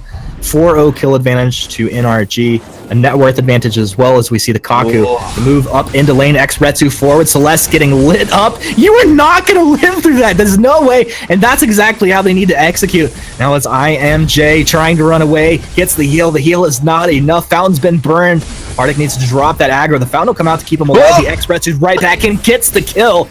And they will, well, no one wanted to take the aggro, so Hardek falling, but a wonderful fight. Still worth, like, Exodius can't be doing this. They need level 6 across the board. They're going to need those ward treads. Like, this is just something that they can't do this early against this comp. And 7 kills and a turret.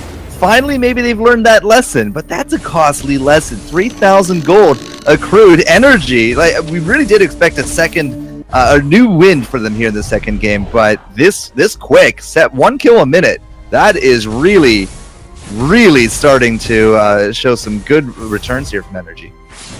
I think also, like, your criticism about Exodius's positioning was pretty on point, and time again, it's NRG getting on top of Celeste. She's past the halfway point on the map. I'd like to see them hang a little bit further back, as we do see NRG making a movement up to lane once again. Hardek hangs back as there's a flare in that brush. He's going to come through. They should have seen that. Attack of the Pack is out. Hardek moving forward. And get knocked back with the Gethian Wall, but X-Retsu from downtown lands. Core Collapse going to miss. IMJ getting lit up. Fountain barely keeping him alive. As the Exodius are on the run. NRG just chasing forward. They are angry about game 1. Angry about me saying they didn't have the ability to troll teams out. Izzy should be falling here for the ace. They're going to get it. Hardek is deep in enemy territory at this point. We'll see if he wants to go ahead and X-Retsu forward. There you go. He's out of that one. Yeah, no problem. Able to juggle that out. And another turret. 3 more kills, another turret. Let's turn that into a 5,000 gold lead here. But Exodius do not have answers to this whatsoever. And again, like the Celeste pick was either going to be great or terrible. So far, it's terrible. She's gone into that Frostburn. That's not going to save her from Hardik at this point. And Hardik is starting to really bust ahead here. Oh, absolutely is. He's cockling out, but oh man, IMJ, if you had just tried the situation that Lance was looking for. Oh man, like we were so speechless. Your mic even decided just like it wasn't gonna work there, Humanist. Did my mic? I don't have my pee popper in front of the mic right now. I probably went hard on a pee there. It was very just kind of thematic right there. Energy not even done. Yeah, NRG. Well, they found the Lance, and they have just murdered him. Arcane Passage forward. Gaspy wants some. Drops that Sigil. Finds some damage onto Izzy with the basics. Hardik cannot be stopped. This Stalker. I mean, you are not outrunning the Stalker right now, especially with the Fortress, especially with the Lyra, and they're executing on it perfectly. Gold Miner is going to put us above 6k gold at this point. We're almost... It's still over a kill a minute. Like every minute that goes on, it feels like we're getting another 1,000 gold. We're getting another bunch of kills, and Energy are just starting that snowball. It's kind of fallen down that mountain at this point. And Humanist, next few minutes, if it hits the end, that's an entire avalanche that's going to be falling on top of Exodius. Ooh, you're trying to bring a little subtlety into this. Maybe you just plant the image of Avalanche rising out of the Challenger series into our heads. We're talking about NRG here. Exodius have to win if that's going to be the case. Well, and one of the things as I'm watching this game is it does feel that the lane Lyra should actually struggle a bit against the Celeste because to get full damage out of her basic attack, she has to stand her ground. And Celeste typically loves heroes that stand their ground. Oh, the first no, Jay. He's okay. Crystal Sentry is just not going to live. Yeah, it looks like Jay actually doesn't know what to do. Crystal Sentry is down. Attack of the Pack is out. It looks like a Dodgeo will be left for dead if they decide to swap. They're just ignoring him, going for the Lance. Going for the Lance, and they find the Celeste. As NRG just jumped forward, Celeste living through this as the Fountain came out. Not long enough. Hardik dropped that aggro, but he's over. He's going to tie it out. Hardik. Oh, it's not enough. He'll go down. Adagio lives through this pretty crazy little fight here, but NRG should be able to take this choke point turret down pretty free of charge. Oh, Gaspy wants that kill. He doesn't have a portal. He's 10 seconds, but no energy to do it either. But look at just like the space created right there. Yeah, Hardik went down, but you know what? It was still worth. It really was. Getting that choke point turret is so important. Gaspy should be going down here. Just can't run away from IMJ. He didn't have the energy, or Gaspy didn't have the energy. Now Chombo, not much he can do. A lot of times you can go ahead and just jump to a minion in the jungle, but he just doesn't have energy. Hardek's here. What's the play? IMJ is able to grab that mid Crystal Sentry, trying to fight. Hardek jumps forward. X Retsu. Hit 1 versus 3, no problem, Hardek. No problem. You know, I want to say that he can win it, but I just don't think he can. Like, he's powerful. He is super fed up with this this day. He lost out 0-2 early on. Now he's on the brink of elimination. Now Hardik is basically just going Super Saiyan right now. He is just looking for the kills. He's out for blood. He's up 7 kills in 12 minutes, and the whole team itself is at 14 with the choke point turret down. Like, they have pushed, and 7,000 gold has been their reward. But doesn't it feel very good for this team, and them having Hardik on this hero, at people looking for aggressive plays? Dragonborn talked about it, in between games during the draft.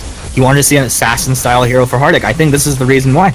Oh, I was with them right there. I wanted to see the Black Feather, got banned out. You're saying that the first game Koshka could have been something he wanted to run.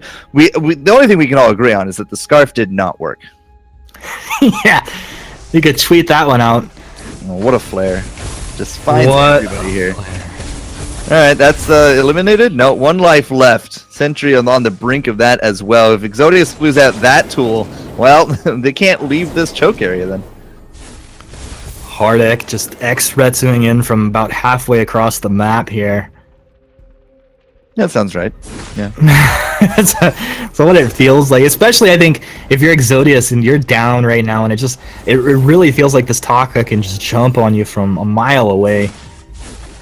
That's the fear of Taka, man. Look at this. Even IMJ just finding what damage output we can put here. Gatsby's at 3 items, by the way. 14 minutes, 3 items. I mean, Chombo has been really keeping par as well. Shiver Steel to go with that as well. The stickiness factor just went up a good notch here from Energy. You don't quite have the same on the flip side. Like, Adrian is at 2. He's looking for defensives. IMJ is at 1.5.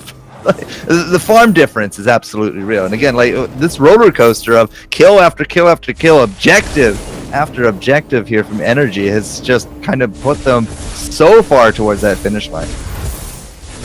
It has, and the next objective is going to run right to them. Crystal Sentry is just going to walk right out here. Exodius maybe look to make a stand. They're going to have to make a quick decision, though. Hardik right onto the Celeste. The core collapse not going to land. Hardik finding the damage, and that is a dead Celeste right there. As the verse comes out, not really going to connect. IMJ chopped down. And Izzy just really couldn't do anything that entire fight, rendering the Adagio useless, and we just don't see that all the time.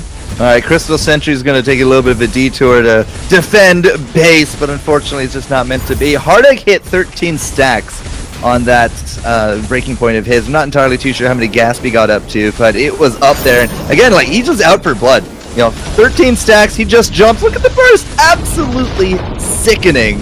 And unfortunately, this Celeste ended up being that sack of potatoes. 0 and 6. We're going to a game 3 here, boys, and I'm not really too sure who's going to get the better of it here for game 3. I think it's safe to say NRG is going to win this. They look at the formula that they just used.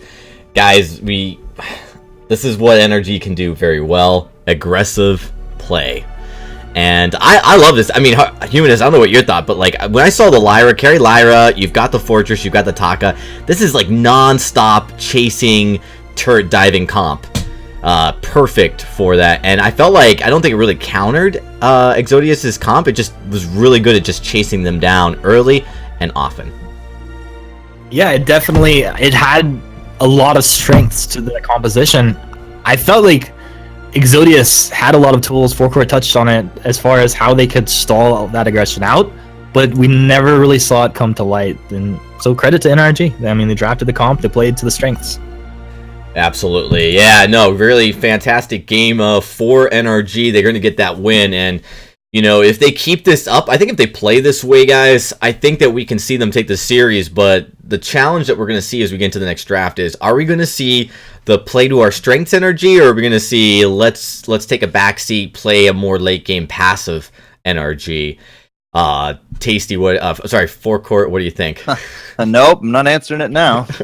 Alright, Humanist. Oops. Alright, let's just check to see if we're ready to get into this next game. And it looks like we are, so we are going to jump right into it and start this next game right away. No break this time, as we're getting lit into the night. But no, Forecourt, what do you guys think? Looking at this coming out of the draft, is it going to be another aggressive? I mean, Assassin is where I think Hardik should just stick his flag on. I'm going to stay on this and finish off the series strong. Agreed. Yeah, put him on a Black Feather, a Koshka, an Alpha, another Taka. Maybe even just ban the Taka. See what else he has up his sleeve. Yeah, I mean, we saw them. We saw them ban a Black Feather. I mean, I think when you ban a Black Feather against NRG, that's going after Hardik. So we'll have to see when we get into this next game. It is starting. The draft is. So, Humanist, let's jump right in. Well, NRG do not want to deal with this glaive, I think for good reason, and Exodius, once again, fearful of this Black Feather. So they're going to take it away, targeting out Hardik, and this will be a quick dodge picked up by NRG. No real surprises. You leave Adagio open, it's going to get picked. So it's just too powerful a pick. I don't really feel like it was utilized to the best degree last round from Exodius, but yeah. Gatsby can play this, Chombo can play this, heck, Hardik can play this. It's really just kind of big flex pick here, and the Lyra on the flip side, you gotta fight Hewing with Hewing. What are you gonna do, Fortress Koska? Gonna dodge! That's what we're gonna do. What do we do? So I think that was a fortress-ish. Not entirely too sure. I Don't mean, exactly that's what know why happens we to quit. me when I am forced to make that pick as well. That you get a fortress? That I just don't know what to do. Oh, okay. Well, the Fortress Mortal Strike or the Taka Mortal Strike, like, it goes a long way to negate queuing. But is that the right pick here? Like, can Exodius make that pick work? I think so. I think there's a lot of strengths. We've seen teams making it work. On paper, it makes sense. We've seen teams executing with it. So I guess it comes down to like personal play preference. Thinking, okay, not a Kestrel. I was really curious to see if it was going to be a Fortress Kestrel, but the Koshka instead comes in. Too many Ks in that one there, Humanist. But this will be the first Koshka we see tonight. It will be. They're hovering over the fortress. I don't know if they're expecting it to come out the other way, coming out of NRG. I think it would be pretty funny to see them pick it up on their comp. It would set them up for some interesting item build paths. But this is a Catherine coming out here. You know, Catherine we haven't seen picked up that much. We've seen Koshka have huge win rate in North America, and I've been wondering where's the Catherine? Well, she's kind of been a little bit more hidden. I was actually watching Xenotech the other day, and he did a jungle Catherine. I'm not saying that that's happening here. I'm pretty sure there's going to be Chombo on the Catherine. It's going to be Hardic on that Krull, but that's also like something that could be coming back here as well. If we're going to be seeing more Koshka, let's go for the jungle Catherine, right? Get those Vega hands going. Well, we got the Krull, the Catherine, very durable front line that if this is Gatsby, we're imagining on the Adagio, can go ahead and fight behind. A couple delivery systems for him to get that gift of fire burning onto targets. And Kestrel coming through here at the end. So, weapon Kestrel coming out of the lane? Yeah, I can't imagine it's going to be a double crystal. I just don't think you have enough for that. Like, the Koshka needs to be supported into the late game. She can make the plays early on. I'm not entirely sure Exodius is really the team to get those like level 1 kills. But if they want to win out early, well, this would definitely be one of the comps I'd run for it. All right, let's see if they can do it. I'm excited. Guys, we are into the game right now. This is game 3, best of 3 between NRG and Exodius X. The 26th seeded team coming in, facing NRG, the 7th seeded team. Potential for a major upset as Exodius move in as 3.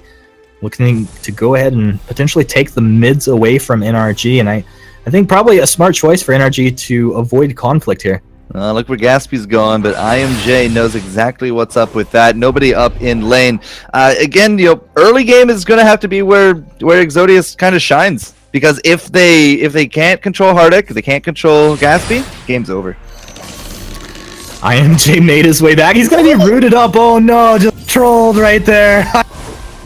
Disaster strikes as Gaspy and Chombo are kind of cornered in here. IMJ will get a little bit of a heal out of Lyra, not too much. Let's see if they stand their ground. The stun, the damage is there. 2 versus 3. NRG finding the kill. Chombo has aggro off these backs here. He's going to get chunked down with a glimmer shot or 2. And Gaspy trying to stand his ground the whole time. The lane minions are just like, yo, what's up? Nobody wants to farm us? Well, Gaspy is getting those slows. Adrian has those glimmer shots, and Gaspy one more hit. Oh, calculated! Oh my god, he busted out the calculator as he walked under the turret there. No, Izzy should have sped up Adrian for the kill. Gaspy's going to get away. Oh, this guy knows what he's doing. Well, Hardic knew what he was doing as well. Like the SOS calls, like, nah, I'm just gonna farm, which I think is actually just the better idea. I don't really think he could have done much because again, level 1 Hardic, what are you gonna do? But still, all right, cool. A little bit of a spicier escape right there from Gaspy. Lived through it, no problem. Chombo paid the price, but who came out ahead of that one? It's actually Hardic. The only one farming. It's the only reason there's a difference in gold. Yeah, what team that came out on top? Hardic team came out on top. He was happy to just be sitting there farming. I think it's going to be good for him. But right now, both teams back into pretty standard positions here. So we see Chombo looking for that Merciless Pursuit stun. Izzy dips back, and it's going to be a swing and a miss there. We'll see if Chombo can keep up his captain of the guard stacks through this game. It's always something I like to keep my eyes on here. Yeah. The jungle Catherine I saw had 67 stacks at like the 20-minute mark. 30 minute What? mark? 20 to 25 minute mark, somewhere in there. It was pretty insane. So I wouldn't see that here, but you're right. Got to keep up those stacks. Good kill there at Hardic again. That's where you want that first blood to be. Fortunately, it wasn't, but he got the kill. And that's some good cash. Oh yeah, well, little cash maybe going their way here. Koshka tries to get away with Spectral Smite activated. And that's another kill going the way of NRG. 3-1 advantage over 1,000 net worth. Hardek's going to jump on that surfboard, move under the turret. The stun's there to follow. They're going to take the Kestrel. Hardek, you got to get out of here. Just in time. They're going to juggle all of this turret aggro. And NRG looking very strong here in Game 3. Yep, they're shutting down this early. If IMJ can't get any farm out by the 4-minute mark, he is not going to be very effective. Early game, mid game, any part of this game. But he does get a kill. He has enough burst. The claws came out there. Oh, NRG forced to focus on the Elder Tree and leaves Gatsby on the backside isolated. Chombo's in a bad place. Chombo's down. Koshka players around the world sing the praises of IMJ right here. He's going to jump right back in. Hardic trying to stand his ground. This is Adrian moving down from the lane. Hardic, you're in a bad place. Hardic is dead, and this is going to be the backs of NRG going the way of Exodius. Is Gatsby taking a lot of damage as well. NRG on the back foot. This is very reminiscent of Game 1. Gatsby was able to pick up the Treant right there. So, yeah, IMJ, a little bit worse for wear. Chombo's going to be coming down. The whole team is just looking for anything that they can get. This is more what I expected from Exodius. This is what I was really expecting when it came to those level 1, those early fights, right? 4 glimmer shots, no problem. IMJ rinse repeating with his cooldowns. And, all right, all of a sudden, 4-0 up to 4-1. I think it was 2-1, but now 4-4. Either way, that was a big patch to the gold as well. Yeah, nice little infusion of gold coming their way. And Hardic, he's actually on target here as IMJ moving through this middle area of the map without vision. A couple glimmer shots coming through. Spectral Smite, not enough. IMJ happy to be living through this one. Now Izzy's up here, can throw out some of those basics. Nice harass, but out of energy. Yeah, he's going to be down low. Needs to see if he can get himself an energy battery. But Jungle intensified a little bit ago. Gatsby farming well enough. He's sitting at 36 last hits here, Mr. Humanist. And Adrian not quite on par with that. So Gatsby first item, that affords a lot of harass here up against Adrian. Oh, it really does. I mean, look at him just chunking through this weapon Kestrel. Yep. I haven't seen a weapon Kestrel win since, like, December. It's few and far between. A lot of people like to go into the crystal. Arguably, it is stronger, but at the same time, like the survivability factor here from Adrian with Izzy on top of this Slyra, like the active camo becomes a bigger part to play here. Let's see if he can get these down. It does feel just so incredibly dangerous right now. IMJ at the same time went straight into a Shatter Glass. Won't help him here, but IMJ has the burst damage, but he is taking all of the damage in the world in a 3 versus 1 situation. His team able to back him up. Active camo down in position, but NRG see this. Right as I said it, Hardic was moving straight at it, waiting for it to time out. Jumps on his surfboard, rides on forward, but IMJ able to claim up that mid, so happy to be able to grab that. And this is NRG once again up into the lane, just waiting for someone to overstep. It's back and forth, but the gold pretty close. That's a big stun. Ooh, from Hardic's heart lands. That's Adrian taking down Hardic. A lot of damage coming out of Koshka. Can they trade it? Yes, they can. That's the fountain out of NRG. It's 20 seconds before Izzy can use his own fountain. Hardic jumping in deep but taking a lot of damage. He's trading it, finds the kill. It's actually Chombo grabbing the kill there, but Koshka going down. So either way, it's a win for NRG. Yeah, Chombo holding that turret aggro on top of things. That enables quite a bit of dive potential there from Hardic. And Hardic's going damage crawl. This is no utility. This is no I'm going to live forever and get multiple weakness stacks. No, this is I'm going to jump your face and claw it to death, because he is now 4-1 of these kills. 5 out of 6 kill participation, and he's going to be hitting, probably the breaking point here soon enough. Yeah, could definitely coming online. IMJ stunned up. Let's see if that's going to work for him. Yes, it will. Koshka just jumps in and gets stunned up by Chombo, and suddenly that aggression canceled off. Ooh. IMJ jumps in as the verse comes through. Was that premeditated? Like, did Gatsby know that jump was happening? It looked like it, right? I could see that being like very easily premeditated if your turret was low and Koshka was there and it's like, okay, she's gonna jump in, try and last hit this turret or something. But just to be able to read that right there, that was real nice. Either that or Gatsby misclicked and it just worked out. Gatsby Mistap. does not mistap. He doesn't miss that. Let's settle The great that right now. Gatsby is too much. All right. Fair enough. You'll learn. Gatsby's my boy. Ardent is not going to be looking to complete those red items. Instead, gets into the Aegis here first. Needs to make sure that Kashu can't really burst him down. At the same time, Adrian does actually bring a good bit, but that's a good catch. Oh no, you just got wrecked. Izzy never had a There's an active camo. You can say you got one activated this game, Adrian, when you tell your friends about it, but things are not going the way of Exodius right now. Koshka's in a good position, but they are outnumbered. Yeah, I mean, we don't have a Hell's Heart. That's the big thing here. Koshka jumps in. She's just stunned up right there and chopped down. What was the plan, IMJ? Not entirely confident that there was one here, Humanist, but Chombo has just such peel. Like, she jumps in, stun, no problem. At the same time, Gatsby gets out that fire, gets off that buff. Heartache, weakness stacks. So there was no 1v3 potential there. Really wasn't. Oh man. You must be realizing right now NRG have just turned things up onto them. NRG up a couple thousand in net worth.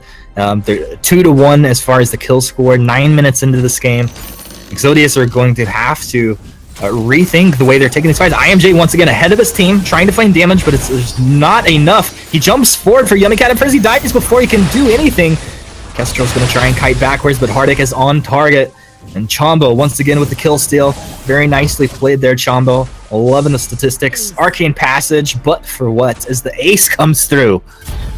And let's add a gold mine on top of that. Let's push out that lane. Let's make that a 4,000 gold lead and counting. Gatsby, at this point, like, Jay's coming up, but I think Gatsby has enough in the bank here to really take down this turret a good notch. At the same time, that gold miner, there we go. Hardic is waiting. Got it. No problem. And, that turret just, 75%? Like, easy peasy. Pick up those 3 kills, and you turn 4K into 5K. And that's going to be a Sora Blade. So yeah, Hardic did not look to get into the armor after that. It's also not a breaking point. This is just going to be a heavy hitting Kroll. I love the Sorrow Blade here. We've been a little bit critical of breaking point first Krolls. It just I think we could get into that discussion another time. But I'm very excited to see the Sorrow Blade here on Hardic. Wow, when you're ahead, you're ahead. This is very different than picking up a scarf. But Hardic, if he finds that stun. Okay, maybe if Chombo finds that stun, somebody follow it up. Come on, guys. Somebody find something here. Gatsby taking a bit of damage as IMJ hanging out. Oh, here you go. From Hellsart, lands onto the Lyra. IMJ jumps onto the backside. Gatsby taking a lot of damage, trading. It is Koshka to drop first. Gatsby stays alive as Hardic and Chombo on the front lines doing so much work. Look at that. Basic attack's doing a lot of damage. Oh, missed the active kill activation. Hardic laughing all the way to the bank as he gets out of that one. Should have been a kill. So again, like, the weapon Kestrel, the active camo is a bigger part of her survivability, but missing it like point blank like that, ooh. Why not just attack him? If we had a blooper reel, that would be in it. Can we get on that? VIS bloopers for the week, yeah. Poor Exodius, like, they had a pretty bad start. They got kind of jumped in real quick, but then they were able to turn it back around. Unfortunately, there's no more roller coaster, it seems, from here. They've come to a stop. Ooh, Hardic just feeling himself right now on this crawl. You can tell he is in his element here. Just, he doesn't appear to feel threatened through these fights. The only real target for Exodius is Gatsby. And every single time, Gatsby's been able to stand his ground, trade out the damage, and just through the heals, they can't take him down. Chombo picked up a null wave just now as well. So yeah, if he gets right up against Izzy, gets that stun, gets that null wave, goodbye Fountain, goodbye Crucible. Yeah, that's a big blow if that happens. Oh, it really is, because he's the only one that can block anything. That puts you in such a tough position. Like, what, are you going to block the null wave, and then what, Blast Tremor comes through? What are you going to do? Mm-hmm. Yeah, you kind of just sit there like, Arcane Passage for the win? Yeah. That would be it. That would have to be just the sole surviving grace on that one. But Infusion's going to be coming out here. Hardic picks up his. Don't quite have him for Gatsby. He doesn't have the cash. Not entirely confident he's gonna have the cash after that. A few seconds more, he'll be good. Adrian gets his, hasn't put it on yet. And at the same time, like, IMJ, like, 3 and 6. This Koshka has just not been effective. Alright, here's an opportunity. Yummy Catnip Frenzy onto Gatsby. The Blast Streamer did come through, connecting onto Kestrel with a verse. Big damage out of Gatsby. He just stands his ground. Oh, Gatsby. Rip. Just wonderful. All out of NRG, just absolutely standing their ground, fighting to their max potential there. Beautiful job. 26 stacks from Chombo. He's not really neglecting the fact that he needs to get those up. Once he hits 40 stacks, that's a free light armor right there, and well, 4 shield versions of it there as well. Yeah, sure, call it that. But turret down. Chombo's becoming too tanky. The null wave was great, and even with that stun to go through with Koshka, she just melts. Look at this. She just melts. Like, there's nothing to stop it. She jumps in, gets hit by the stun. No reflex. I don't know what you're doing, Jay, but it's not working. But Forecourt, I don't want to say they're tilting, but I live on the edge of tilt, and you wrote a book on it. Sense it very quickly, and it feels like that might be. I mean, the thing is, this is you're back against the wall, right? Yep. You have fought through many rounds to get here, and you win game 1, and to lose game 2, and then be in this position in game 3. Mentally, it's pretty tough to deal with. If they had a better start, I think that they'd be doing better. I mean, that kind of goes as a logical thought, right? But what I mean is more the mentality. Because the mentality is, yeah, game 1, awesome. You're feeling good. You're pumped. You can do this. Game 2, you get flattened. It's hard to bounce back. And if they had a good start earlier on, their mentality might have actually just gone a heck of a lot farther. Well, a good start for Chombo to stun up Adrian as he just gets absolutely annihilated here. NRG moving forward, trying to decide if this is their base or not. It appears to be theirs right now. Crystal Sentry is going to walk out, but not long for this world as it gets chopped down before it can even make it through that choke point there. This is Kraken now out on the map.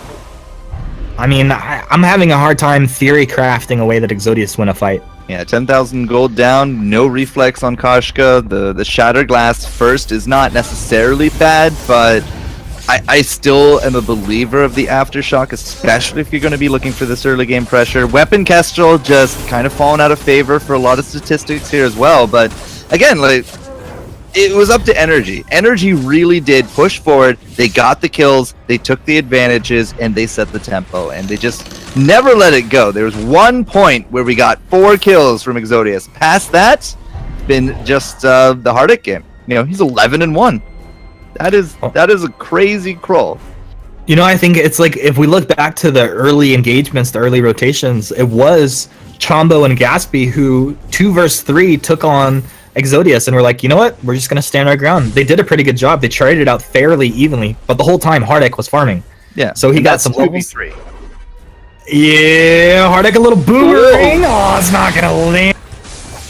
But he is into the backside of this fight. Adrian trying to find damage. He got the active camo. We'll find the stun. But IMJ just gets wrecked as Gatsby has all the damage in the world right now. NRG just marching forward. One shot's going to come through, just tickling the Kraken. And this is going to be the beginning of the end here for Exodius. You might be able to get an active camo, but I do not think you are going to be getting the win. Absolutely not. Turrets are down, Kraken's too healthy, and Hardic is really just absorbing all the hits. Doesn't matter if he goes down at this point. 20 kills in 16 minutes here, Humanist. That was definitely a lot more, I think, to the people's expectations. Dragonborn, he was rooting for these guys. A lot of people in the chat were on the Energy side. Of course, when they lost game 1, they flip-flopped like they like to do, but it really was the expected result that this much higher seed to get through, and they do. And that's got to be a big sigh of relief from these guys. I was rooting for NRG as well. I think I was, but for good reason, because this is a team that could continue to move on, to find success, to knock off top teams if they work hard. And if you want to lay back for one game, well, it's not going to be to your benefit. But at the end of the day, they get the series, and Dragonborn, they did look impressive in game 2 and 3. Yeah, absolutely. And they got away from that jungle crystal poke hero composition. They went with more aggression. I love actually this composition a lot. Like, if you think about how each hero contributes to shutting down Kashka, so Cruel can reduce her ability to be effective with auto attacks, plus can do barrier to deal with that initial onslaught. Has a stun. Catherine has a stun. Adagio has a long wind up kind of stun. It's a full package, and it really was fantastic. I would say it was great against Kestrel as well, but it basically eliminated the ability for Kashka to jump in. Humanist, you were saying this at the beginning of the game. Why aren't people playing compositions like this against this Kashka? Yeah, I mean, it worked here, so we can put it in the win column, but it's hard to say if this is overall something that's going to help beat the Kashka. But one thing that does help is Kashka wants to get in and out of these fights. If you can go ahead and instantly stun her up when she jumps in, a lot of times you can focus down that squishy target. It appeared to work here. Yeah, it did, and it also appeared, Hardik, when he's in a hero that he can go and he can dive, he can jump, he can move quickly, or he can take a lot of damage without worrying about going down right away. If he's not squishy, if he's not poking from the back line, he's an overall better jungler. And this is the Hardik we know. He's a top jungler in his class, and he's definitely in position here and poised to help NRG make it to the next round. They have qualified for the playoffs. So everybody, there's one more week of this tournament here in the split. And, we're excited, of course, to be here, seeing this through. And, of course, next week, we're going to get right hot into it, where 8 teams, 4 from the winners and 4 from the losers, are going to be at it. And we actually have a graphic right here to show you guys. This is the official results for both groups. Group A, One Piece 101, Necrolite, Team Enforcers, and Team Rage Pingers have qualified. And they, of course, will be already getting ready. While this week, or just tonight, actually, Liberation X, Giraffes, Ardent Esports, and NRG, they have just qualified here tonight and will be making a big congrats to Ardent Esports, as they also finished out the rest of their matches tonight with a win. So props to them. And NRG here finally getting that win, which I feel like they felt like they would have gotten. But, Humanist, you were right to be critical, because that game 1, that's not what a professional esport team should be worrying about by playing heroes that maybe don't play to their strengths. They really should come to each match prepared. And I think that they really underestimated these teams in this tournament. Every single one of them deserves to be here for a reason, and Exodius really almost got the one up on them.